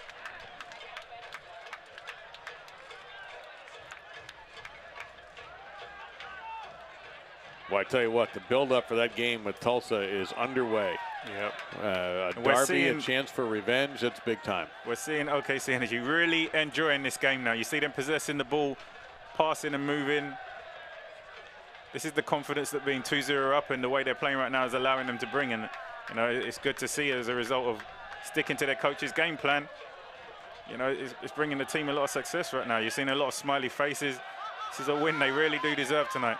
Well, a little confusion there, and Baril was actually able to break inside the 18, and that forced Schmidt to work a little harder than I think he planned on. Yeah, that was terrible defending from Real Monarchs. Not sure quite what the defender was doing there, but nevertheless, OKC Energy forwards chasing them down, providing pressure and winning a corner kick. And Baril this time will take it. Want to remind you, coming up on the other side of our break will be the post-match report, and that's brought to you by UCO's Downtown MBA, UCO's Downtown MBA. Again, you're seeing Monarchs really in no hurry, no pressure to get back in this game. I think their coach will be disappointed with that.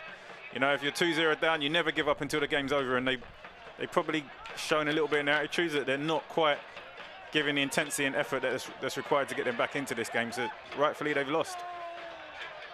I don't think Lorendi has even been called on to make a save in this half. I can't recall one anyhow. It's very surprising. You know, we spoke earlier about teams playing very well in the first half of the season, and then for some reason their intensity and approach to the game changes coming towards the latter half of the season, and that's going to be something the coach is going to want to address. Well, 8 clear of San Antonio, 11 ahead of Charleston in the race for home field advantage for the USL Cup playoffs. And Lorendi coming well off the line that time, working very hard. Gets well outside of his comfort zone before he chips it down the field. And we go goalie v goalie. Yeah, the forward's done very well to be standing back up on his feet right there. If Big Lorendi comes through the back of you there with his fist in the back of your head, you do very well to get back up straight away. But that's probably the only time we called upon him, and he's done well again. Final minute of play here to try to keep the clean sheet for OKC. Good positioning from Guzman there to intercept that pass. Angulo trying to work around the defense and just making sure that Connor Sparrow works to the very end. You can see the wind still a factor here, holding up that kick from Sparrow. OKC played against it and got a goal from Dixon in the first half. and then get an Alex Dixon brace. Last 30 seconds of this game, OKC Energy really don't need to be chasing the ball. Just stay compact. A little bit of danger here. And now to call again. So we're going to get one last shot here for the Monarchs. Yeah, and if I was Coach Jimmy Nielsen, I'd be bringing everybody back for this. The last thing they want to do is concede off the last set piece of the game. Cody Lurendi will have to make sure he's concentrating. You know, they do have players in their team who have the ability to score from these set pieces, and I'm sure they'll be trying to get a strike on goal with this last effort before the final whistle. You see Velasquez, 55. Lurendi just ever so fine with his adjustments there. You also got Adams. It's going to be Adams. He'll strike toward the goal, and Lurendi's on it. And that should secure the clean sheet for Cody Lurendi. Yeah, these fans have enjoyed a spectacular performance this evening. They've seen their team keep a clean sheet for the second game in a row. They've seen them score 2 goals. It's been a great night for OKC Energy so far. What a week for OKC Energy so far. Picked up 6 points in just 4 days. You know, that's a fantastic return for Coach Jimmy Nielsen's team. Back-to-back shutouts against 2 of the highest scoring teams in the league and 2 of the highest goal scorers in the league. 2 goals tonight, the brace for Alex Dixon, and a gratifying 3 points for the Energy. In 8th place when the match began, they'll pick up 3 more points, and if Orange County can't do anything, then it's really going to benefit OKC playoff chances, and this really sets up next week's match against Tulsa on the road. There's the first from Dixon. There's Craven, the second from Dixon. We'll be right back with our UCO Downtown NBA postgame show. Harris unveils the flip throw again and fires into the box. Ball comes down, setting up a fight, goal kick, and it's in! Unbelievable from OKC Energy!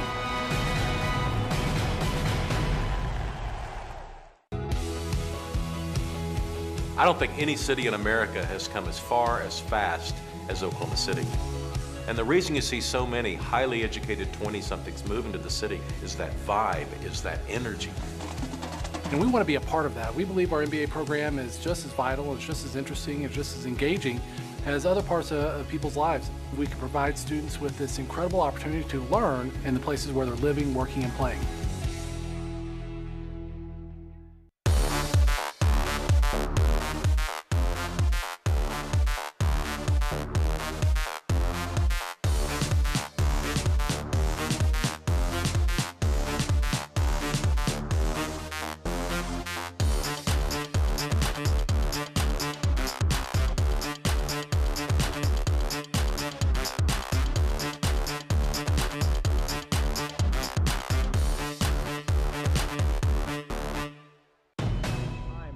Harris unveils the flip throw again and fires into the box. Ball comes down, setting up a fight, goal kick, and it's in! Unbelievable from OKC Energy!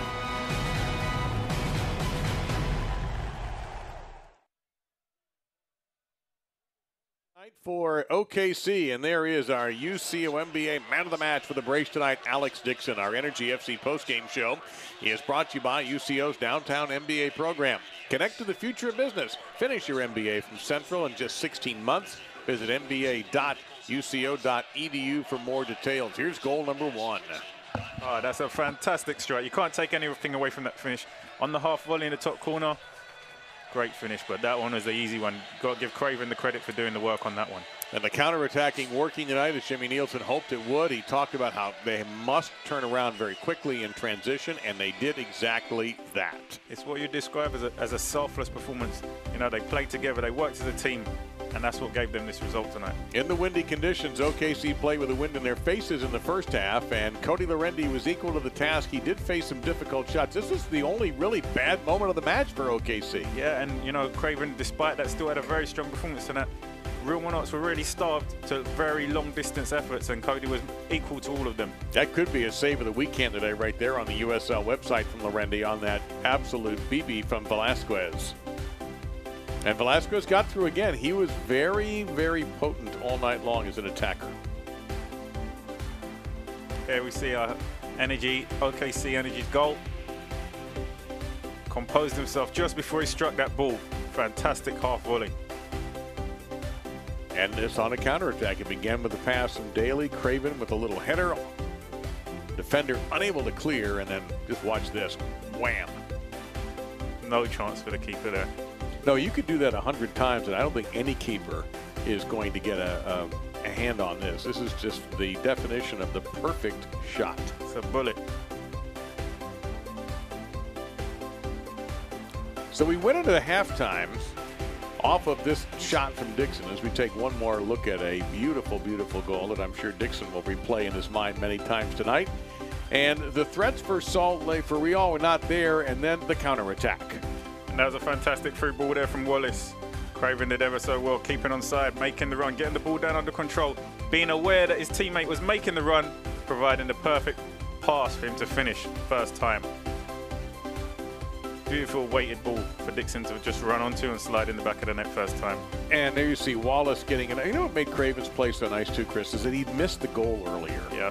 And instead of thinking, I'm going to get it back right here, he played incredibly unselfishly and takes the satisfaction in seeing his teammates score. This was unfortunate. I can't tell you how many times I've seen Gonzalez hit the post this year. And that was after probably 20 passes in a row that chance came. So it's what we talked about earlier about Orange County. You see, they are still in ninth. They picked up another game tonight. They still have 4 games in hand, and this is the only thing the Energy move up to 6th. However, you do have the Republic and the Roughnecks with fewer games played. And now you got a huge battle in the Derby on Saturday with the Energy going into Tulsa.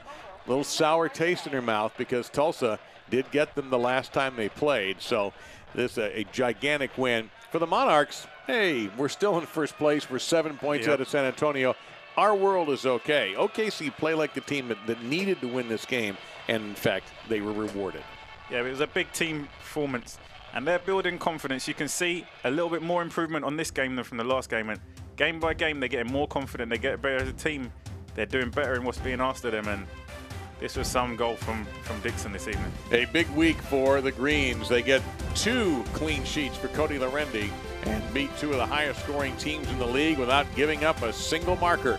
They win this one 2-0. For Chris Nurse and our crew, I'm Dave Lamont. We thank you for watching the USL and OKC's Greens. This copyrighted telecast of the United Soccer League may not be retransmitted, rebroadcast, or reproduced without the express written consent from the United Soccer League.